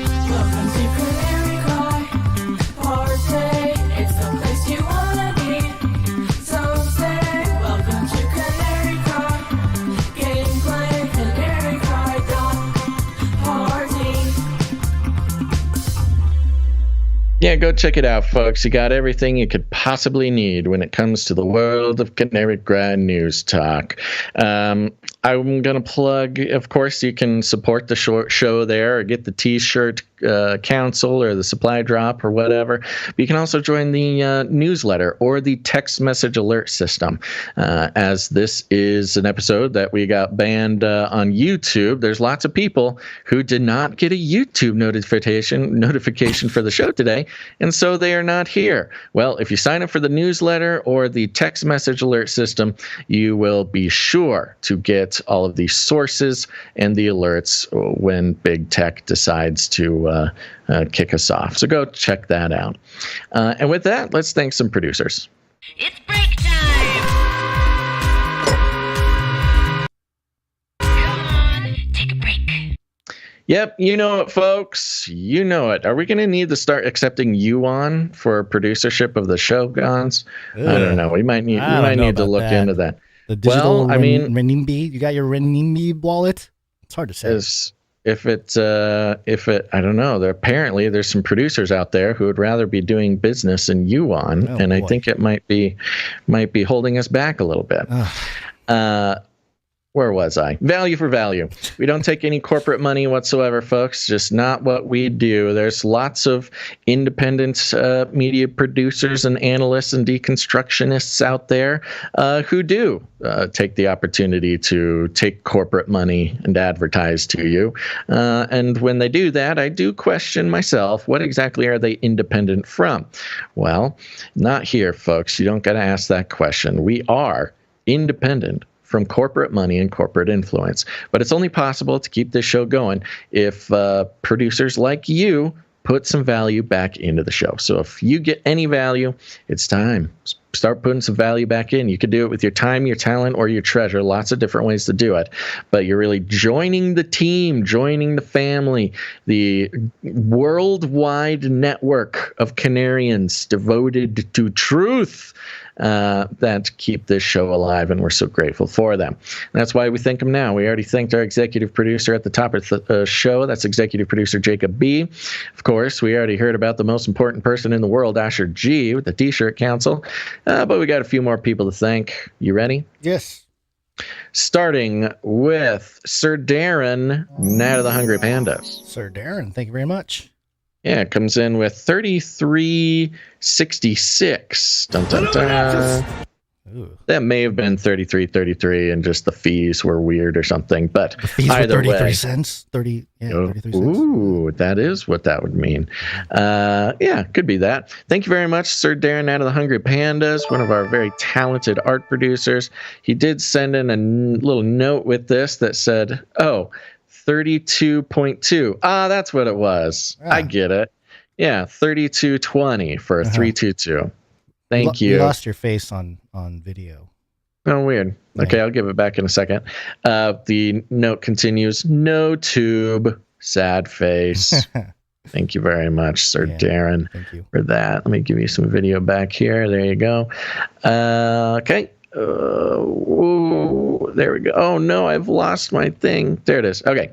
Next up, we've got a producer, Arnold W. Arnold W., thank you. Thank you very much, Arnold W.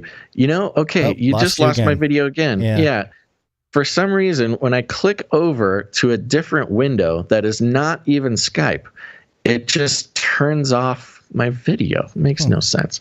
But I want to thank producer Arnold W. for producing the show today. Thank you, Arnold W. And I'm just double checking because I want to figure out if he did a 322 as well. But now I'm having to go back through everything and take up more time when I thought this would be a very fast producership segment. So I think producer Arnold W. came in for 33.33. Thank you, Arnold W. Yeah, which is very, very nice of him. Thank you very much. I didn't see a note, and I can't even find the notification of this producership anymore. So it was a mystery producership. Where did it even come in, Arnold? Arnold, I'm so confused. Yeah, it's tough. Yeah, it's tough right now. Okay. Oh, here we go. Is there a note? Okay. There's no note. Got it. Hey, link tree. You still working on Arnold?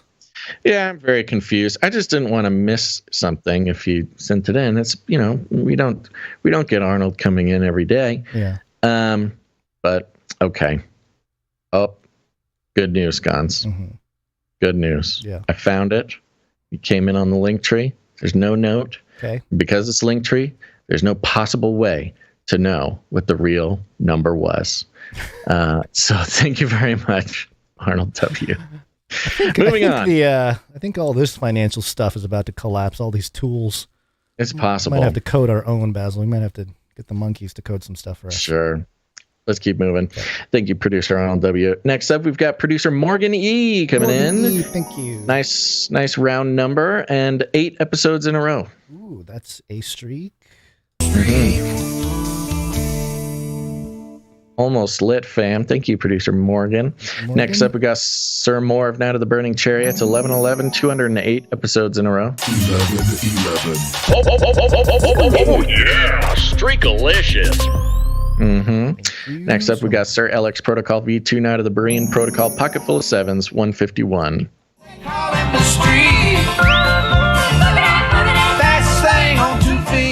What was he? Oh, 777. Okay. Yep. Thank you, Sir LX Protocol. Okay. As far as I can tell, that is the end of the list for producers who come in the amount of $7.77 or more, which entitles them to have a note read on the show. We got some people who came in under that amount, and we can thank them now. Are you ready? Yep. Of course, we got Dame Gale, Canary Whisper, and Lady of X's and O's, 238 episodes in a row. Thank you, Dame Gale. Well, right after that, of course, we got Veronica D, also on 238. Thank you, Veronica D. We've got Sir Casey the Shield Knight, 276. Thank you, Sir Casey. Big time. We got Dr. Who Done That, 40. Thank you, Dr. Who Done That. Sir Scott, Knight of Truth, 265. Thank you, Sir Scott. And that's a lot of streakers right there. Oh yeah, Streakalicious. Women rule. The Streak Team. Thank you guys so much. And that concludes our list of financial producers who have laid down their lives for this episode, and we appreciate that very much. It's not too late. You can also support the show if you'd like. Put some value back into the system. It's the only way we survive. Go to canarycry.support to do that. And thank you for your patronage. Canarycry.support. Stop and take my money. Thank you for your patronage. Thank you for your patronage. Thank you for your patronage. Yes, it's wake up time. Hey, yo, wake up.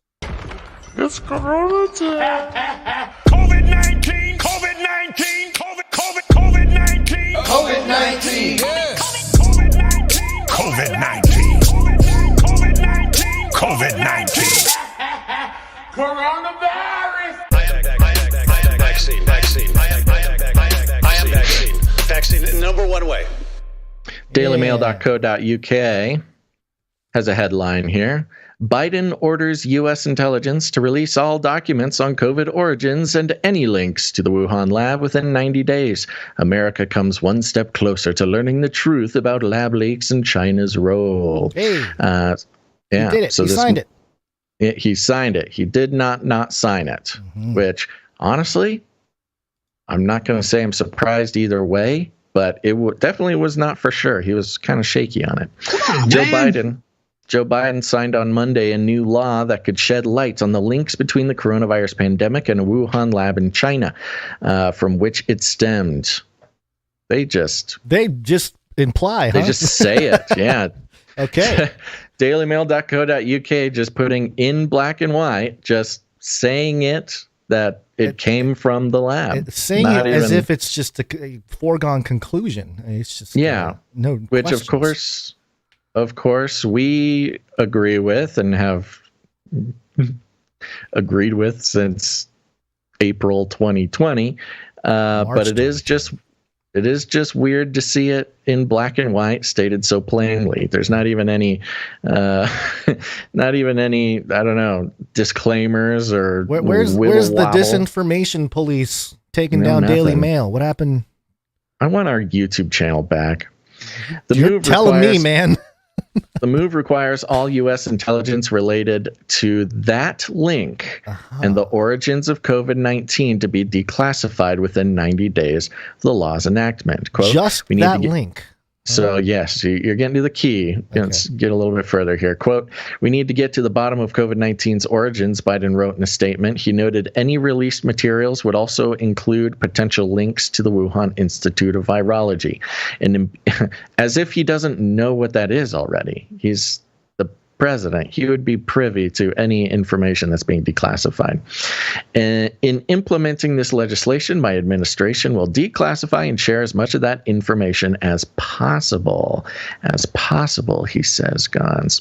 The bill passed unanimously in the House and the Senate before being passed along to the White House. Missouri Republican Senator Josh Hawley originally sponsored the bill. It's a win for Hawley. Yeah. Biden's signature now instructs Director of National Intelligence Avril Haines to declassify any information the U.S. intelligence community has collected related to the origins of the COVID-19 virus in the next 3 months. Ooh, 90 days? Yeah, that is actually a bit of a misprint, but we'll get into it in a second.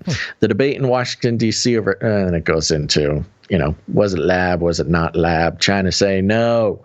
The president claims that he believes in Congress's goal of making available as much information as possible about where and how the coronavirus pandemic originated, but he claimed that national security risks would still need to be assessed when coming to what his administration decides to release to the public. They all want to share their data. Biden is finally going to share his data.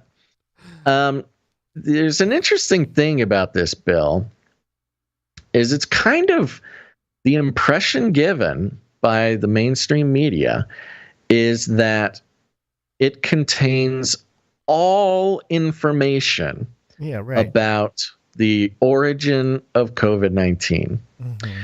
But the way that the bill is written is very specific. It's all information about the origin of COVID-19 in relation to the Wuhan lab. It does not extend to any organizations, any governmental departments, anything outside of the very specific Wuhan lab origin. So on one hand, we'll be able to see all of the evidence that the intelligence community has on the Wuhan lab leak, which is almost useless in a way, because the internet community, the community of conspiracy theorists, has had at least all the evidence that it needs. Yeah. We have enough evidence that it was obvious that it came from the Wuhan lab. But the declassified materials probably won't have anything more than we already know. And the legislation specifically is written in a way that it may not include details about the NIH, about EcoHealth Alliance. You know, it's not going to follow the chain, the causal chain. So when it comes to the actual evidence that's about to be released, like I said, the internet community has drawn all the lines from NIH, Dr. Fauci, Peter Daszak, the WHO, EcoHealth Alliance, Wuhan lab, boom. I believe that the intelligence that they are going to release in regards to the Wuhan lab is just going to be like, yeah, came from the lab. See? Isn't this? And it obviously came from the lab. Yeah. And it will completely leave out anything that connects it to the U.S. government as a whole. Yeah, yeah. Well, obviously, there's going to be a lot of redactions. I actually had a fairly popular tweet, I would say, from my Twitter account, which is not that for your standards. Yeah, about 100 likes. Excuse me, 100 likes here. Back on March 1st. Responding to, this was kind of being talked about. This is before Biden approved it. But I said it'll be like, quote, redacted COVID, redacted Fauci, redacted China, redacted America, just redactions. And right. that'll be, and then we'll get a few words in there, and then people will say, see, from China. And then we'll say, yeah, okay. Yeah, it's really an opportunity. It's really an opportunity for the government to carefully craft the information set to justify continuing to aggravate China. Yeah. And justify, perhaps even a war with China here in 2027 without implicating itself in the role that the American government played. This is a great way to just scapegoat China and hey, we were just doing science funding, everybody. We weren't trying to cause a probably pandemic. Won't even mention that. Honestly, I don't think that there will be any intelligence named about the U.S. funding of the whole thing. I think they're going to in a release. I don't think anything. That's my prediction. Okay. I don't think there will be a single word linking the U.S. government to the lab leak. They will release everything about how it came from the lab, but that will be used to, paint China as an adversary that we need to go to war with over Taiwan. Yeah. I'm pretty sure that that's exactly how that's going to go. Yeah. So that's fun. Yeah, that's good. We did have this other one in there, Basil, but it's time-wise, I don't know if we have enough. Sure. But I'll read the headline. We can save it. Yeah, I'll read the headline just so people know what we skipped. New York Times, we were helpless. Despair at the CDC as the pandemic erupted. Current and former employees recall rising desperation as Trump administration officials squelched research into the new coronavirus. It's hilarious. It's just CDC, some former people complaining that Trump ignored the science. Yeah. When how much science was ignored from a lot of these institutions. But don't worry. Don't worry about that because we're on to the next pandemic here, Basil. A pandemic special. This is coming from Los Angeles Times. Yeah. This is kind of fun. This is just a quick little update. It's been a while since we've had a mushroom update. Yeah. We've been following the mainstream media's sort of obsession with fungus all of a sudden, of course. Starting with The Last of Us and then talking about zombie fungus and fungus. For a while, it was all about fungus there. And it's back. Los Angeles Times headline, potentially deadly fungus spreading rapidly across California, CDC says. A potentially deadly drug-resistant fungus is spreading rapidly across the United States, with California seeing the second most cases of any state in the last year, according to the Centers for Disease Control and Prevention. Hey! It's Newsome science, baby! Ha! Number two. You're number two. Second is the best. Drink my wine. Go ahead. The CDC announced Monday that the fungus called Candida auris, or CRS, has been spreading faster and faster since it was first detected in 2016. Trump. And the COVID-19 pandemic likely has played a role. Yeah, the fungus is due to Trump as well, apparently. The agency said the fungus is an urgent threat due to its resistance to echinocandins, an antifungal medicine used to treat it. The rapid rise and geographic spread of cases, this is a quote, is concerning and emphasizes the need for continued surveillance, expanded lab capacity, quicker diagnostic tests, and adherence to proven infection prevention and control. The CDC epidemiologist Dr. Megan Lehman, lead author of a recently published paper in the Annals of Internal Medicine. Oh, wow. Is that an actual name or is that okay? All right. In the last 12 months, California has seen, and then it goes into some of the numbers here, 359 clinical cases of the fungus, second only to neighboring Nevada, which had 384 cases. Ooh, so close. According to the CDC, New York has seen the most cases of the fungus since it was discovered in 2016. Hey. New York, where are you going? I'm having some major deja vu reading this. This is weird. Yeah, it's the fungus, man. It's getting your brain. It must be. Causing loops. It's interesting.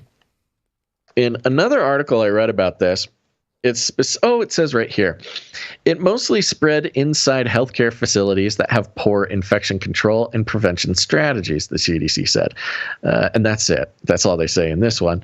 But it's a fungus that pretty much exclusively is growing in hospitals. Oh, okay. So kind of like a lab environment type of kind of like a lab type environment. And I don't know why all the hospitals have this fungus growing, this random drug resistant fungus at the hospitals. But I should have grabbed the other article too. The other article mentioned how this was actually first discovered in Japan in 2009. Right. And now they're saying it was first discovered in 2016. Ooh, liars. Yeah. And, they're talking about fungus. Whenever they talk about fungus, they're like, it's a bajillion years old. And this fungus grew on the backs of dinosaurs or landed on a meteor or whatever. It's kind of weird to just have a fungus literally just discovered it in 2016, and suddenly it's such a big concern that you're preparing the CDC for a war on fungus. It's almost like something may be happening in those lab environments that has gotten a little out of control. I don't know. Well, we gotta keep an eye on the CDC. Did you ever have the feeling that you were being watched? Have you, CDC? The world is watching, CDC. Yeah. We're watching you as much as you want to watch us. So defund the CDC. The CDC noted that one potential reason for increased case counts annually is that more people are being screened for CRS than in the past.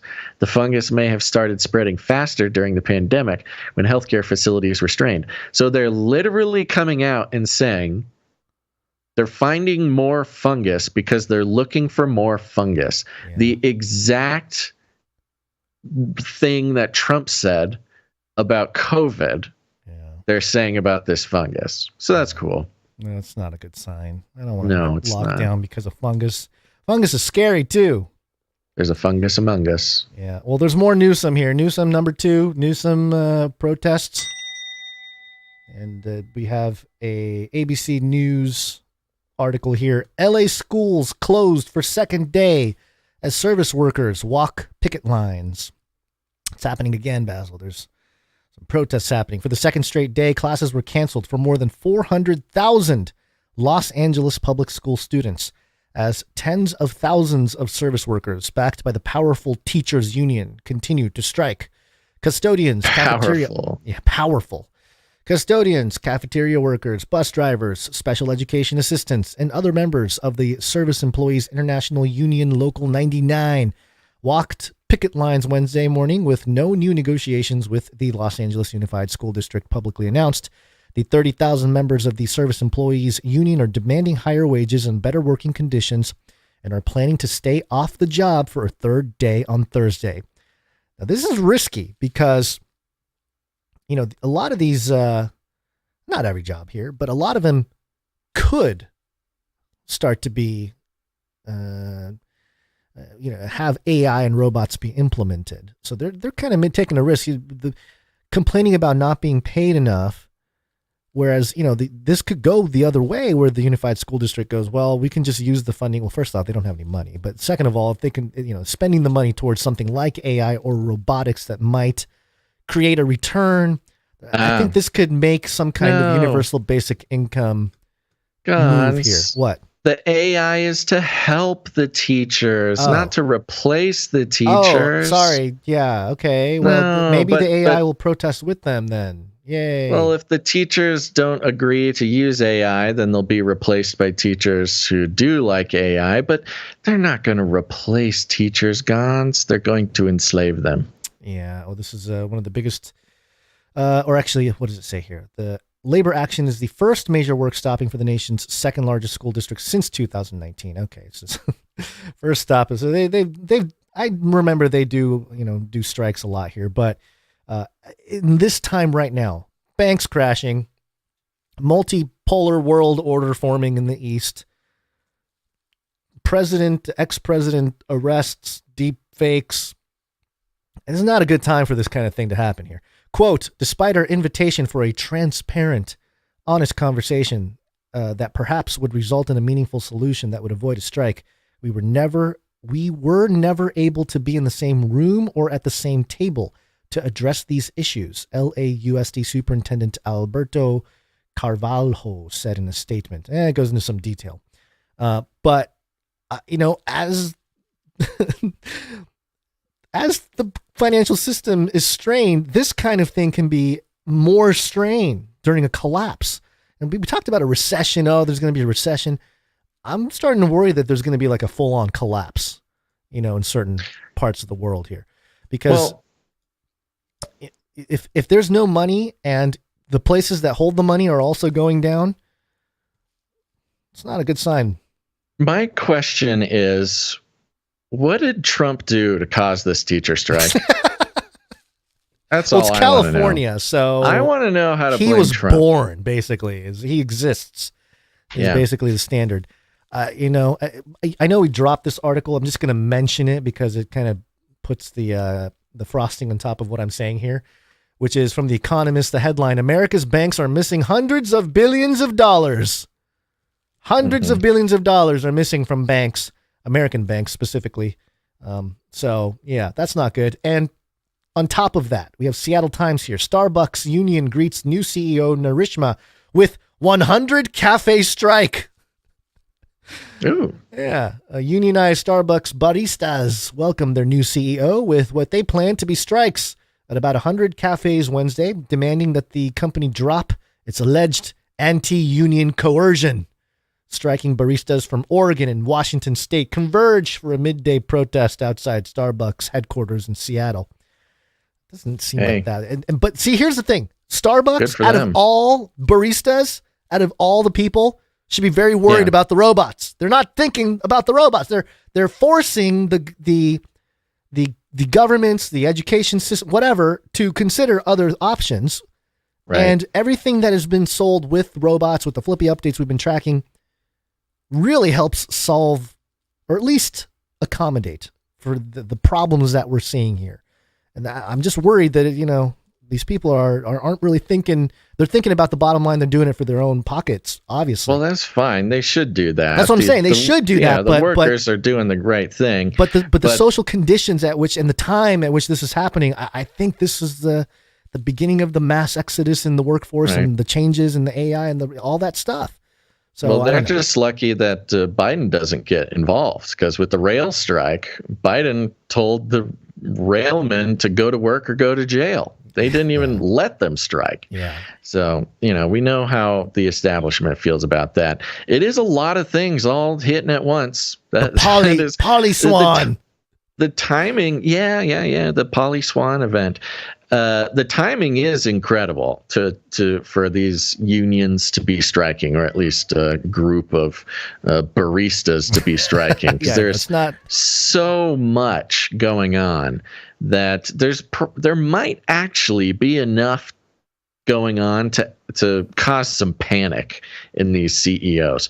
Now, who is it that could meet the demands of the teachers? Is that Gavin Newsom? Who's actually?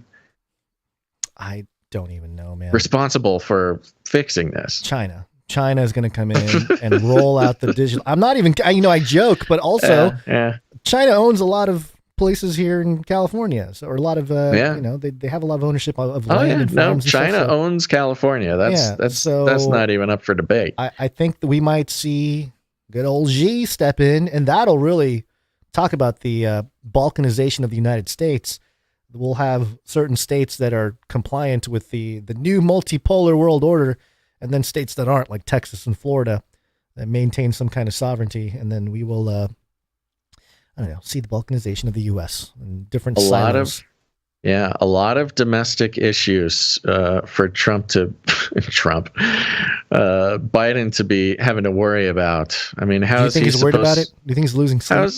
How is he supposed to just keep sending all of our money over to Ukraine? Wasn't there another, 15 billion? I forget the number. I think it was 13 yesterday. Billion? Yeah. Okay.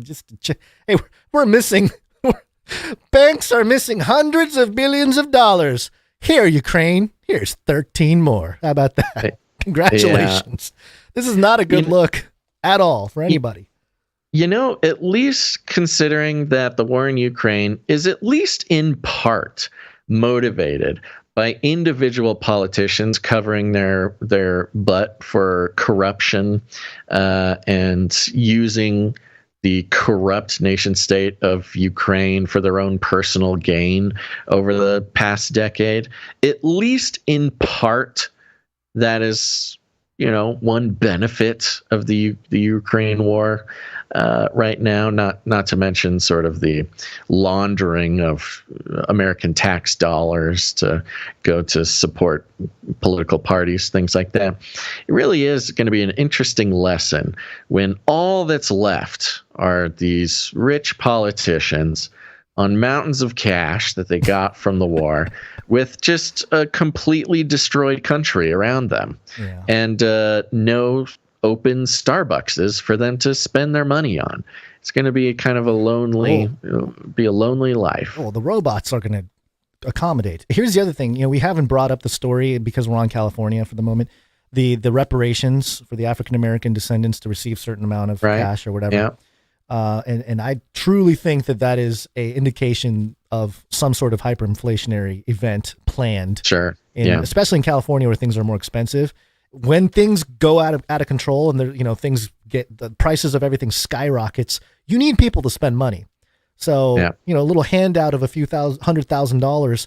And the sad thing is all that money, a majority of that money I would hope would be used to, invest back into infrastructure, whatever, businesses, whatever. But most of it's generational wealth or something. Yeah.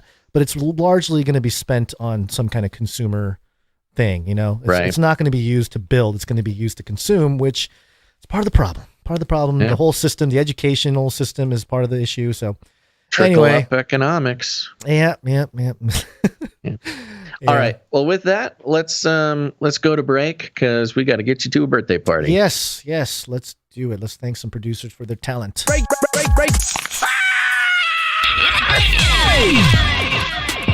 This is break. Don't just consume the content, but become the content. Become the content. All right. We operate value for value, which means that we provide value for free, no paywall, no nothing, just entertainment, information, education, or just to hang out. We're just some dudes, nerdy, dorky guys. Speak for yourself. Hanging out. Yeah, I know. I know you think you're the cool guy. I'm a cool guy. And that's why we work well. You're the cool guy who's always cool, and I'm kind of dorky, nerdy. But anyway, you're the dad. I'm the dad. Hey, every cool guy needs a dad. I'm making sure you stay smart with my dad jokes. But it can't happen unless we get value back to maintain this ship here called Canary Cry News Talk. And one way you can do it is with your talent. And so if you get any value out of the show, consider providing value back by helping us build the culture behind the community here at Canary Cry News Talk. We're going to do some audio production first. My microphone is making some strange noises today. I'm sorry if people can hear that. Okay, here we go. Audio production.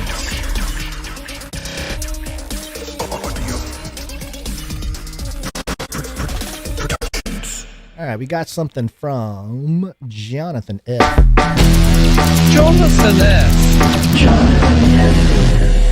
There's a note. Hello, guys. Just wanted to let you know it's a big deal.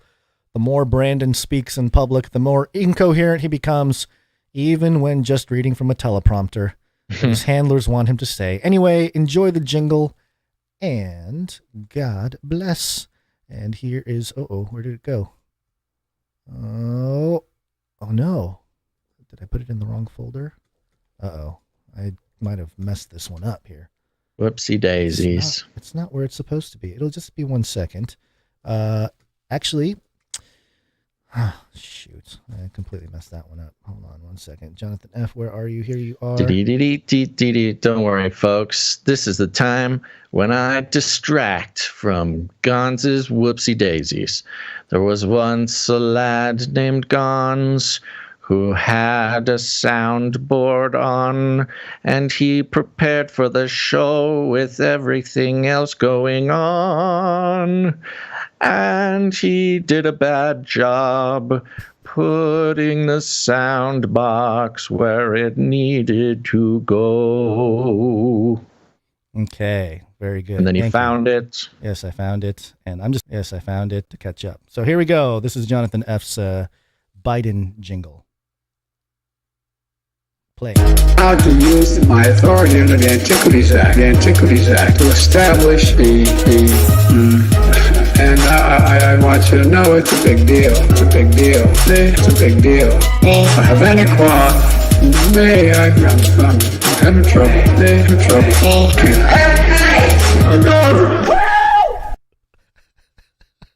Fun. I don't know what's happening. But I think Jonathan F. is right. It's like he's turning into a robot, like a bumbling machine. It's often hard to understand what Biden's saying, so I can't tell if it's the music or the effects on his voice, but I don't know what he's saying anyway, so I think it's perfect. Yeah. Thank you very much, Jonathan F. Thank you. We have something from it came in the email with hold on. I apologize here. I thought I was a little more organized with this stuff here. Modern Day Bible Study sent in something here. It was 3 minutes long, So we will play the whole thing at the end of the show during the mix, but it's one of those, typical modern day Bible study tracks that we have to send in. So thank you for that. We will play that at the end. In the meantime, we got to move on here and thank some more producers. You got something to... you want to play a little taste of it? Do you have it prepared? Sure. Yeah, do a little taste. You got to play a taste. Love is evil backwards, and I learned this from a friend. Evil is live backwards, which I realized with our end. There should be a definition for this word, evil, for it exists but is not seen.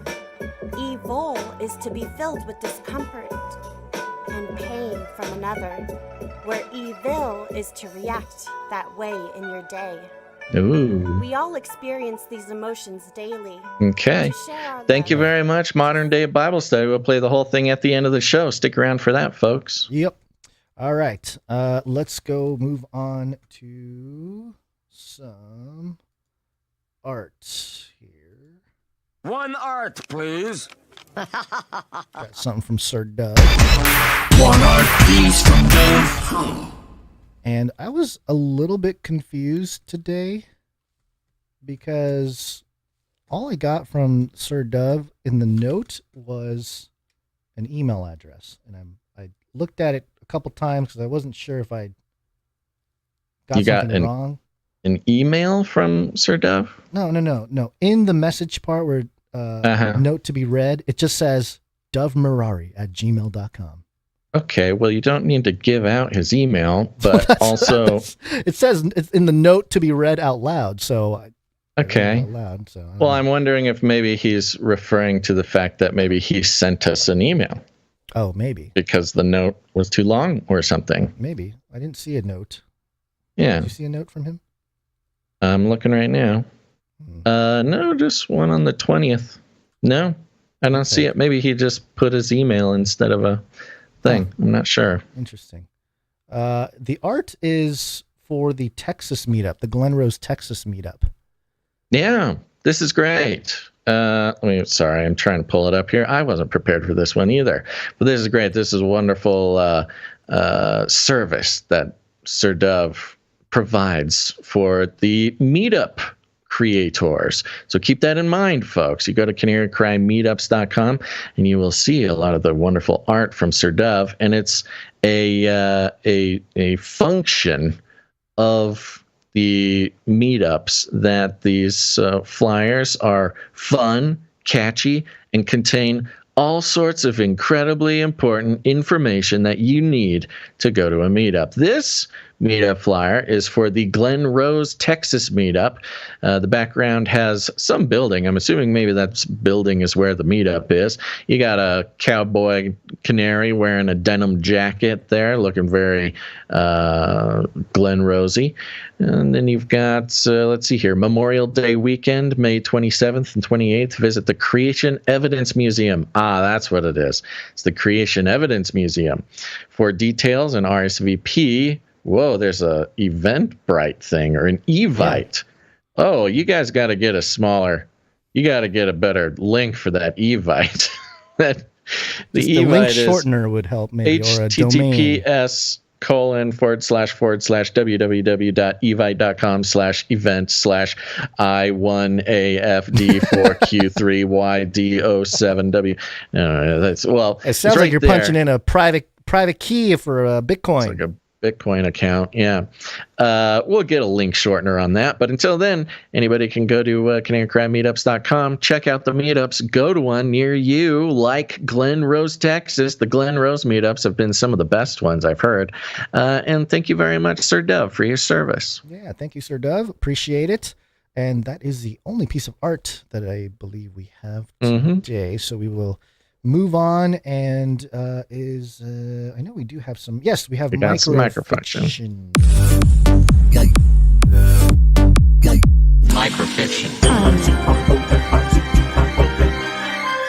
Microfiction. By the way, I'm looking at our document here. We do have one from Rung Smash. Yes, I am. Okay. Yes, I got it here. You can just. Okay. Yep. Here we go. Rung Smash.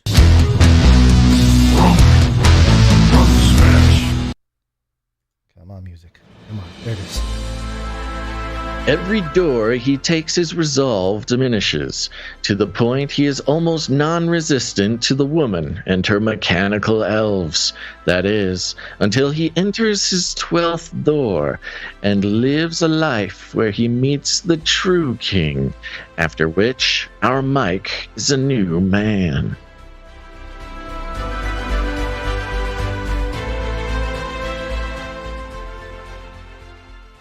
I like it.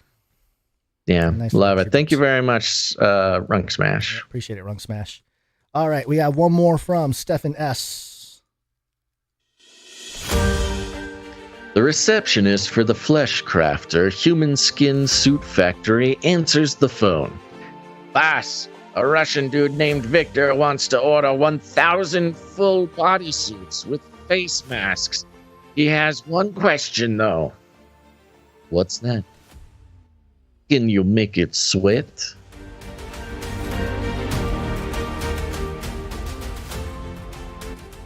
Yes. The human skin jackets. In reference, yes, the human skin jackets, the beast fashion we covered a week or two ago. Yeah. Thank you very much, Stephen S. Thank you, Stephen S. And that does it for our talented producers. We appreciate you. Yes, we do. And if you're a creative person, an artist, a musician, a writer, whatever you do, create something for the show, go to canarycry.art. You can upload it there. We'll feature it on the show.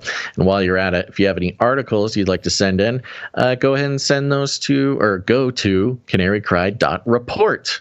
Fill that form out, and that'll put the article right in front of our faces. We'll take a look at it. Yep. Thank you very much. Thank you.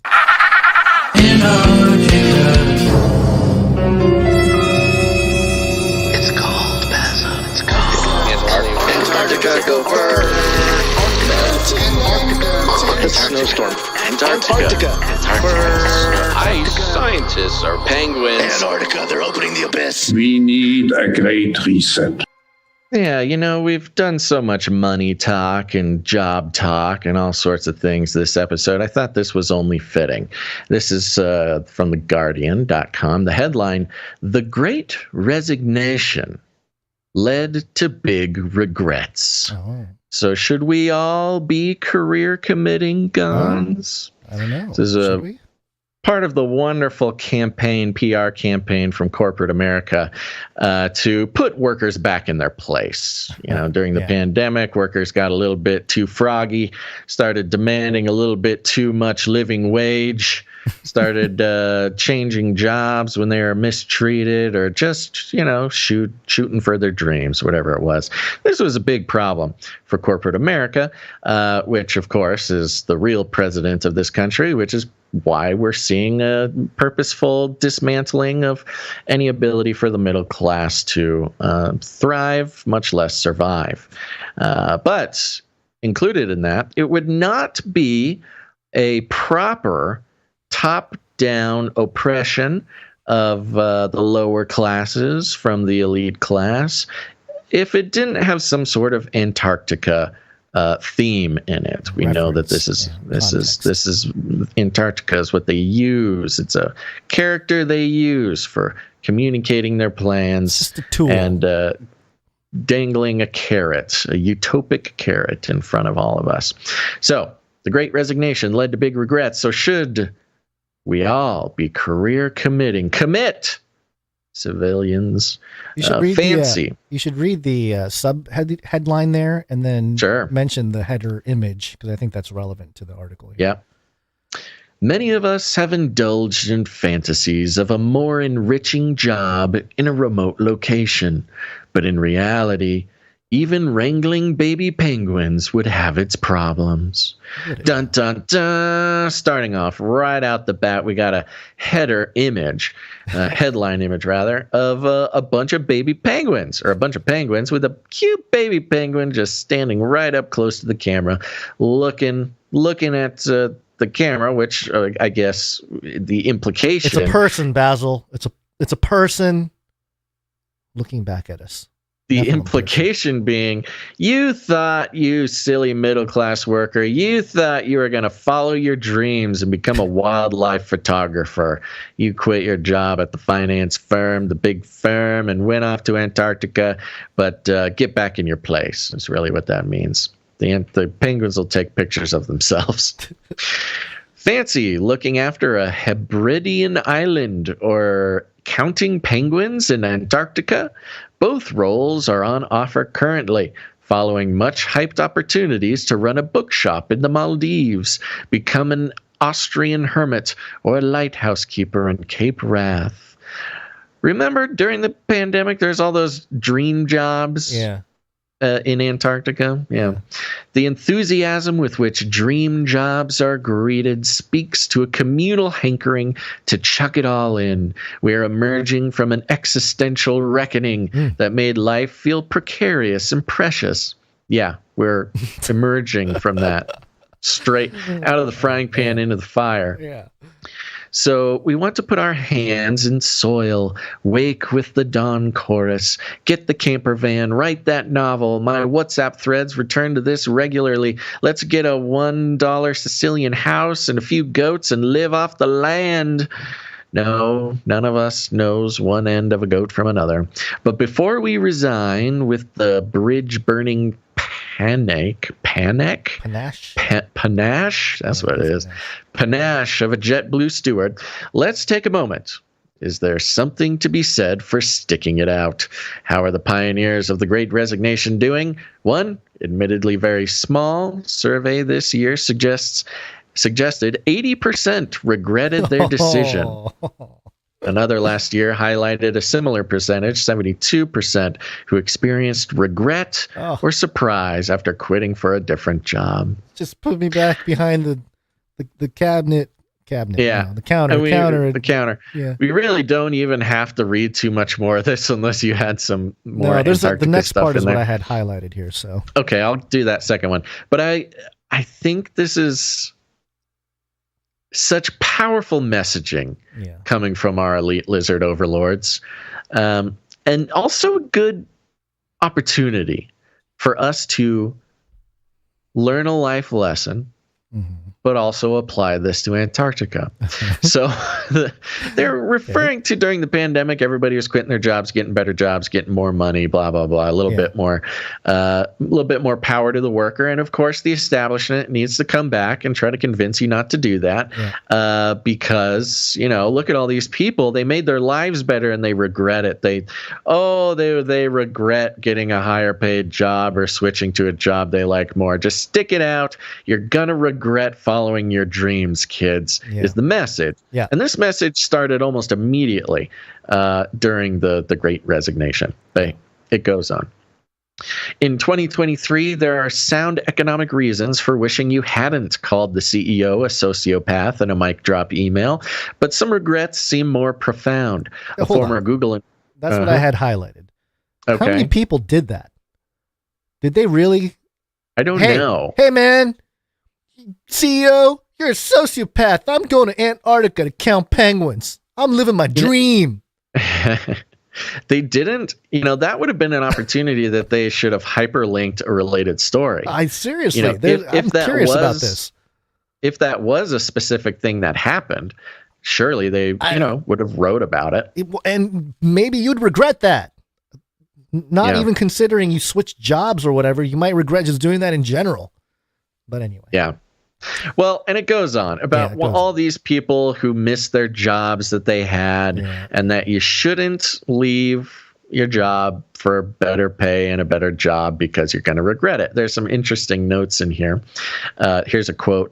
Quote, I ached for what I'd abandoned. Emmy Neatfield wrote, quote, my deep bond with my manager, whom I viewed almost as a parent. The promotion ladder that for years gave shape to my future, my self-image as a hardcore woman engineer, making it in a male-dominated field. Okay. Neatfield spoke to others who had stepped off the career ladder for their well-being. It stepped off the career ladder for their well-being or to I can understand pursue creative dreams, sure. but we're struggling with a loss of identity, oh my gosh, purpose, or connection. Oh boy, I can believe it. A friend of mine who gave up work to finish her novel is finding it a grim, lonely slog. So the grass isn't always greener is the message. Yeah. Here. Yeah. It's in no uncertain terms. Again, it almost reads as a threat that you will lose who you are if you leave your job, step outside of the bounds of your boring day job that you hate every day. Now, there's a message here that I think we all got to keep in mind. Time and time again, I've had friends or people come to me for advice. Maybe they're people coming to me as a pastoral position or just a friend or whatever. And they come with these big plans. They want to change their life. They want to move to a new city. Mostly the moving thing is what gets me. Why do you want to do that? Well, I'm just bored. I don't feel like I have much going on and or whatever. I just want to move to Austin, Texas or Portland and just live the exciting life of a Portlander. And my advice is always the same. And this is something that I learned from someone who taught me some of the concepts of actually in AA. You were in AA or the concepts of AA? Somebody who I was ministering with taught me this, and the saying is this: no matter where you go, there you are, which basically means your problems are you. Your problems are not the city you're living in. The problems are not the job you're in. I mean, problems can exist, but if you're just needing to make some huge drastic change in life, it's not going to fix it, because if you move to Portland, you're still going to be you. You're still going to have your problems. You're still going to have everything. So making that drastic decision that we all think is going to finally make us happy or make us fulfilled, that's not what makes you happy and fulfilled. Certainly if you're in a bad situation that is dangerous or you're just done with, of course, make changes. But if you're just bored or sleepy, making a big drastic decision is rarely the thing that fixes it. Almost never does it fix it, because wherever you go, there you are. And I think that's important to keep in mind, especially with the Great Resignation, is there was this idea, and people out there listening now still might be under the impression that if they make some huge change, one huge change in their life, that they will be living an entirely different life, that things will be better. And maybe they're better, maybe they're worse, doesn't matter. But the point is, one drastic decision does not a good life make. A fulfilling and satisfactory life is the result of thousands upon thousands upon thousands of little decisions, not one big decision. Of course, there can be exceptions to this. Don't email me. I'm digging through a little bit of the article here, and it talks about some billionaires. And then I got something at the end here, but it says, from Elon Musk to Rupert Murdoch, a small number of billionaire owners have a powerful hold on so much of the information that reaches the public about what's happening in the world. The Guardian is different. Remember, we started with The Guardian today talking about Trump, right? The Guardian is different. We have no billionaire owner or shareholders to consider. Our journalism is produced to serve the public interest, not profit motives. So I went to the Harvard list, because we've looked at The Guardian again. I needed a refresher. They're number 44. They are a non-profit. But here's it says, Guardian Media Group is a British-based mass media company owning various media operations, including The Guardian, The Observer. The group is wholly owned by the Scott Trust Limited, which exists to secure the financial and editorial independence of The Guardian in perpetuity. In 2008, it replaced the Scott Trust, which had owned The Guardian since 1936, into a not-for-profit Scott Trust, which had an endowment of £1 billion built up over many years through past investments in companies such as Auto Trader. Annette Thomas is Chief Executive Officer of Guardian Media Group. I know £1 billion in endowment is not the same as a billionaire, but to make it sound like, hey, we're just indie journalists trying to bring you the truth. I mean, we're still talking about a pretty powerful billion dollar corporate, or not corporate, but institution or organization here. So that's okay. And then No, continue. And then this other paragraph here on days. Okay, hold on. Real quick, Gon. Sure. The thing that you're saying was further on down in the article. That's not the article. It's not? That is. No, no, that's part of the. That's the fundraising thing they have on every single thing. All right, sorry.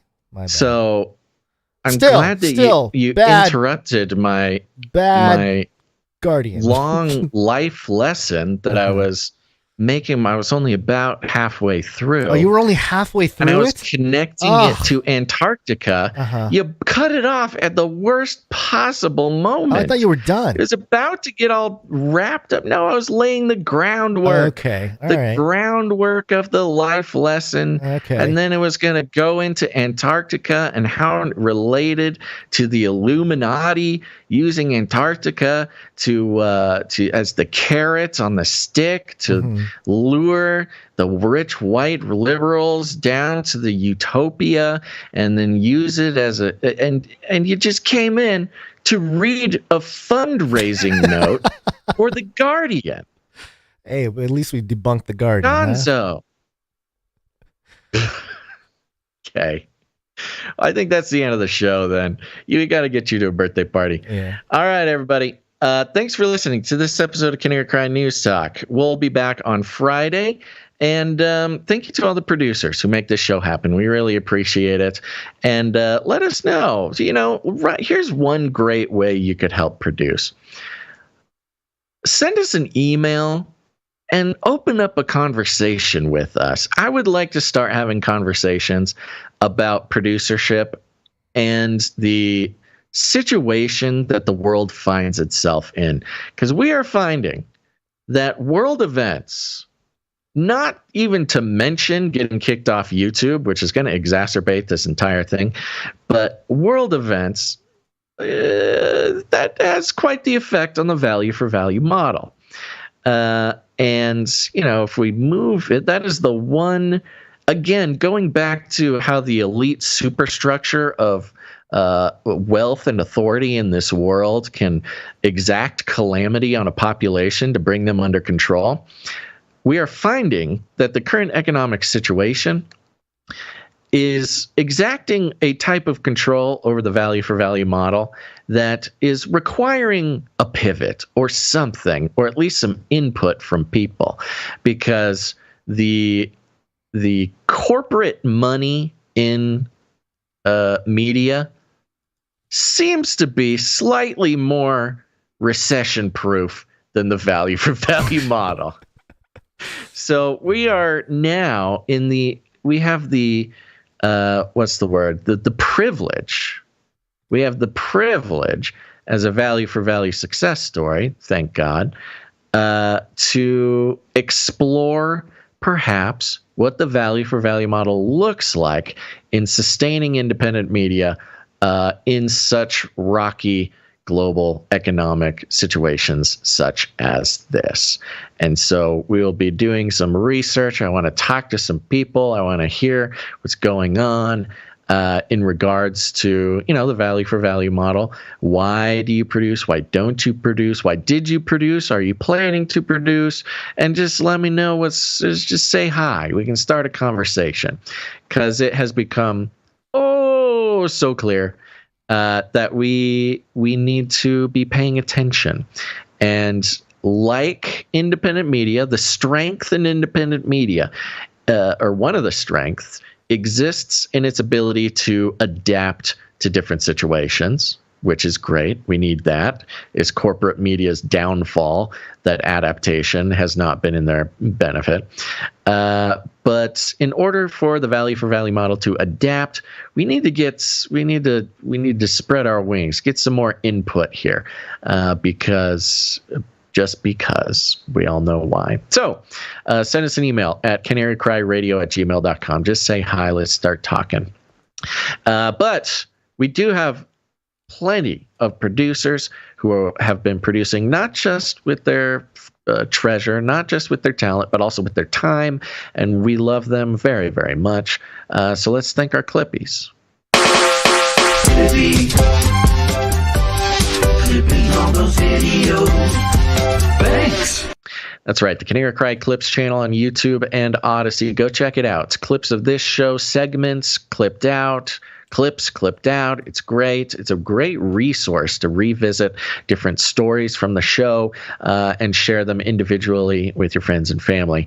And it is all thanks to Emsworth and Faye Liverin and Jolmes and Laura for managing that account and making that such a wonderful resource for all of us. So go subscribe to Canary Cry Clips on YouTube and Odyssey. Maybe we need to get that Clips channel on Rumble too is what we need to do. Yeah. And that is made possible because of the timestampers. Timestamp, it's hard work. Timestamp. That's right. Thank you, Jade Bouncerson, for doing the timestamps for episode 603. We appreciate that very much. And then we got to thank our social media gal. Social media consultant. Thanks so much. Social media, follow us. Dame Miss G of the OV and the Deep Rivers, making sure the art gets up on social media. We appreciate that, Dame Miss G. Make sure to go to canarycrymeetups.com. Canary Cry Meetups. Yeah, Canary Cry Meetups, baby. Go put on a meetup. See if there's one near you at canarycrymeetups.com. If there's not one near you, put one on yourself. It's easy. Just send us an email, tell us a date and a place. We will tell the world. There's almost certainly Canarians around you. And what a good time to start making friends with them. Depending on what happens this year, you might need to get your little apocalypse crew together. Yeah. You know, you guys it's that's how we're all going to make it through this, folks. It's not a joke. Together. Not a joke. And especially finding the people in your area with similar interests, similar ideas about the world, and similar podcast preferences. That's a great way to tell you're going to get along with somebody. And coming up, you're going to need to start working together. Yeah, so go to Canary Crime. Especially when the banks shut down and you can't access your money, you're going to need to connect with your neighbor because that's the only way you might be able to survive for a while. Yep. That is it. That is what I was referring to, as well as the balloons. The balloons are still a threat, people. Don't think that the balloons have gone away. But yes, go to canarycrymeetups.com. We got St. Augustine, Florida coming up on the 29th of April. Glen Rose, Texas, May 27th, 28th. Houston, Texas, May 13th. They're just all over the place. canarycrymeetups.com. We'll see you there. Yes, sir. This is fun! See you at the meetup.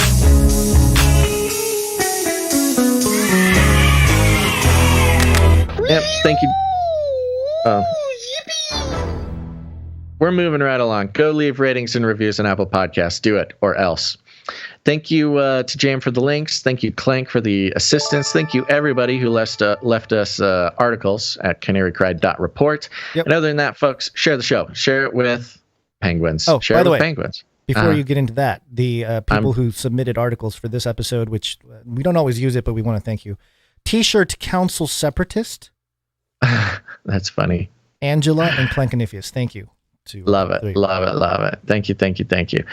Share the show. Share it with mushrooms. Share it. Start whispering to the mushrooms in your refrigerator, and then throw them out into your yard. They will join the Great Mycelium Network and tell the mother shroom that Canary Cry News Stock is there to sort of shed light on the dark, shadowy world that the mainstream media is pretending to illuminate, meanwhile propagandizing your mind and taking control of your actions for the purposes of the elite lizard overlords.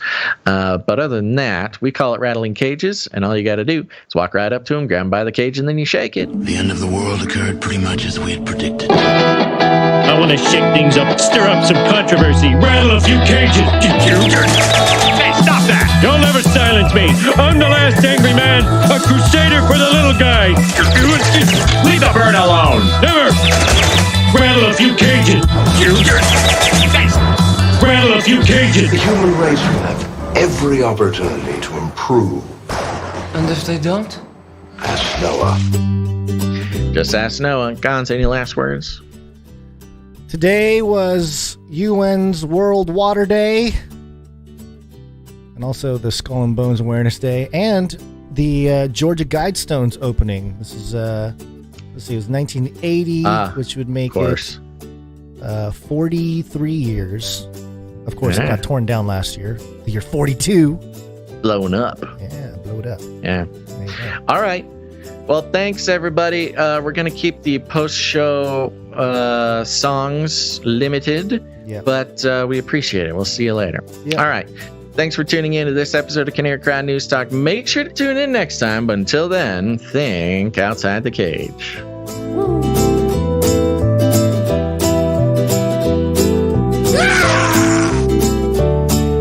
This is not about freedom or personal choice. Armageddon's on the way.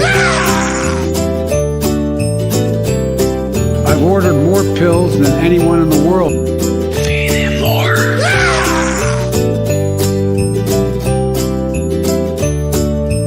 We will hunt you down and make you pay.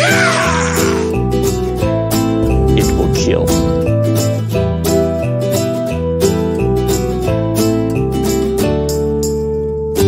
Remember, reality is an illusion. The universe is a hologram. Buy gold. Buy!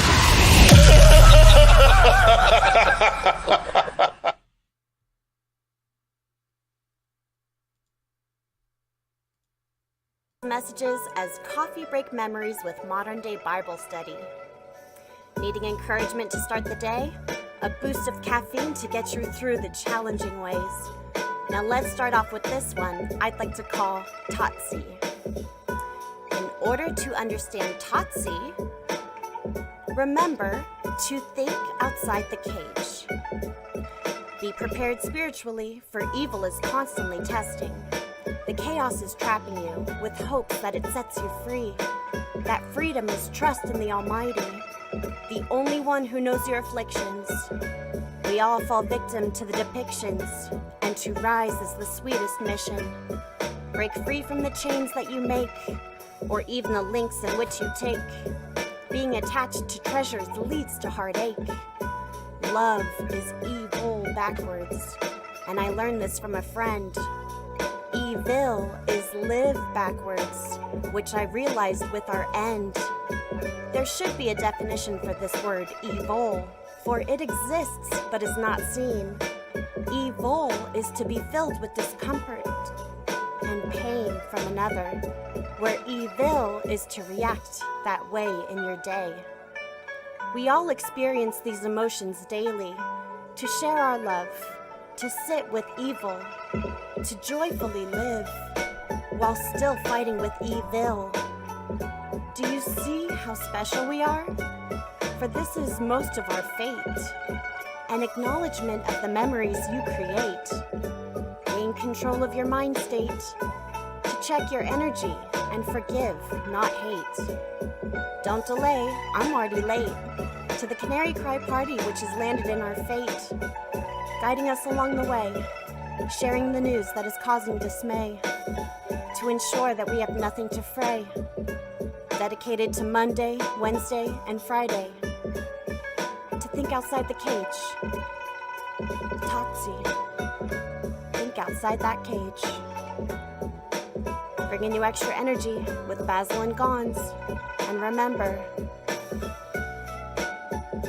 think outside the cage.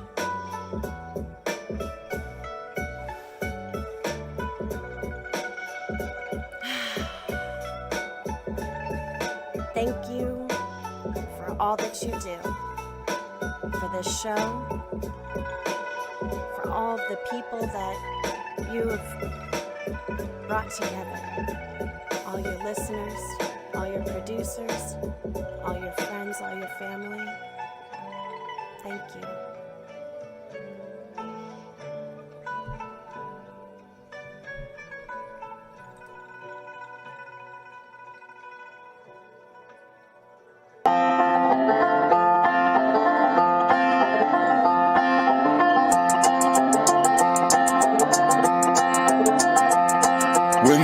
of the day gets to feeling like a maze. It's okay, don't be afraid if you don't know what to say. Canary, cry waits. When your brain's in a haze and a headline days, come on ahead my way, I can help you out the cage. Canary, cry waits.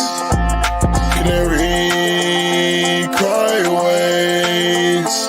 Oh, canary, cry waits. Oh, the world's changing every day, each and every way you turn. There's another thing to learn. Reading in between the lines, thanking Jesus for our lives. And nice to see His glory shining like a sun. Run the race until it's done. Come on, everyone. Canary, cry waits. Oh, canary, cry waits. When your brain's in a haze and a headline days, come on ahead my way, I can help you out the cage. Canary, cry away. Goodbye, everybody. And that's the end. And everyone says, oh, that was fun. Bye-bye. Bye-bye. I'm out of here. Bye. CanaryCryRadio.com/support.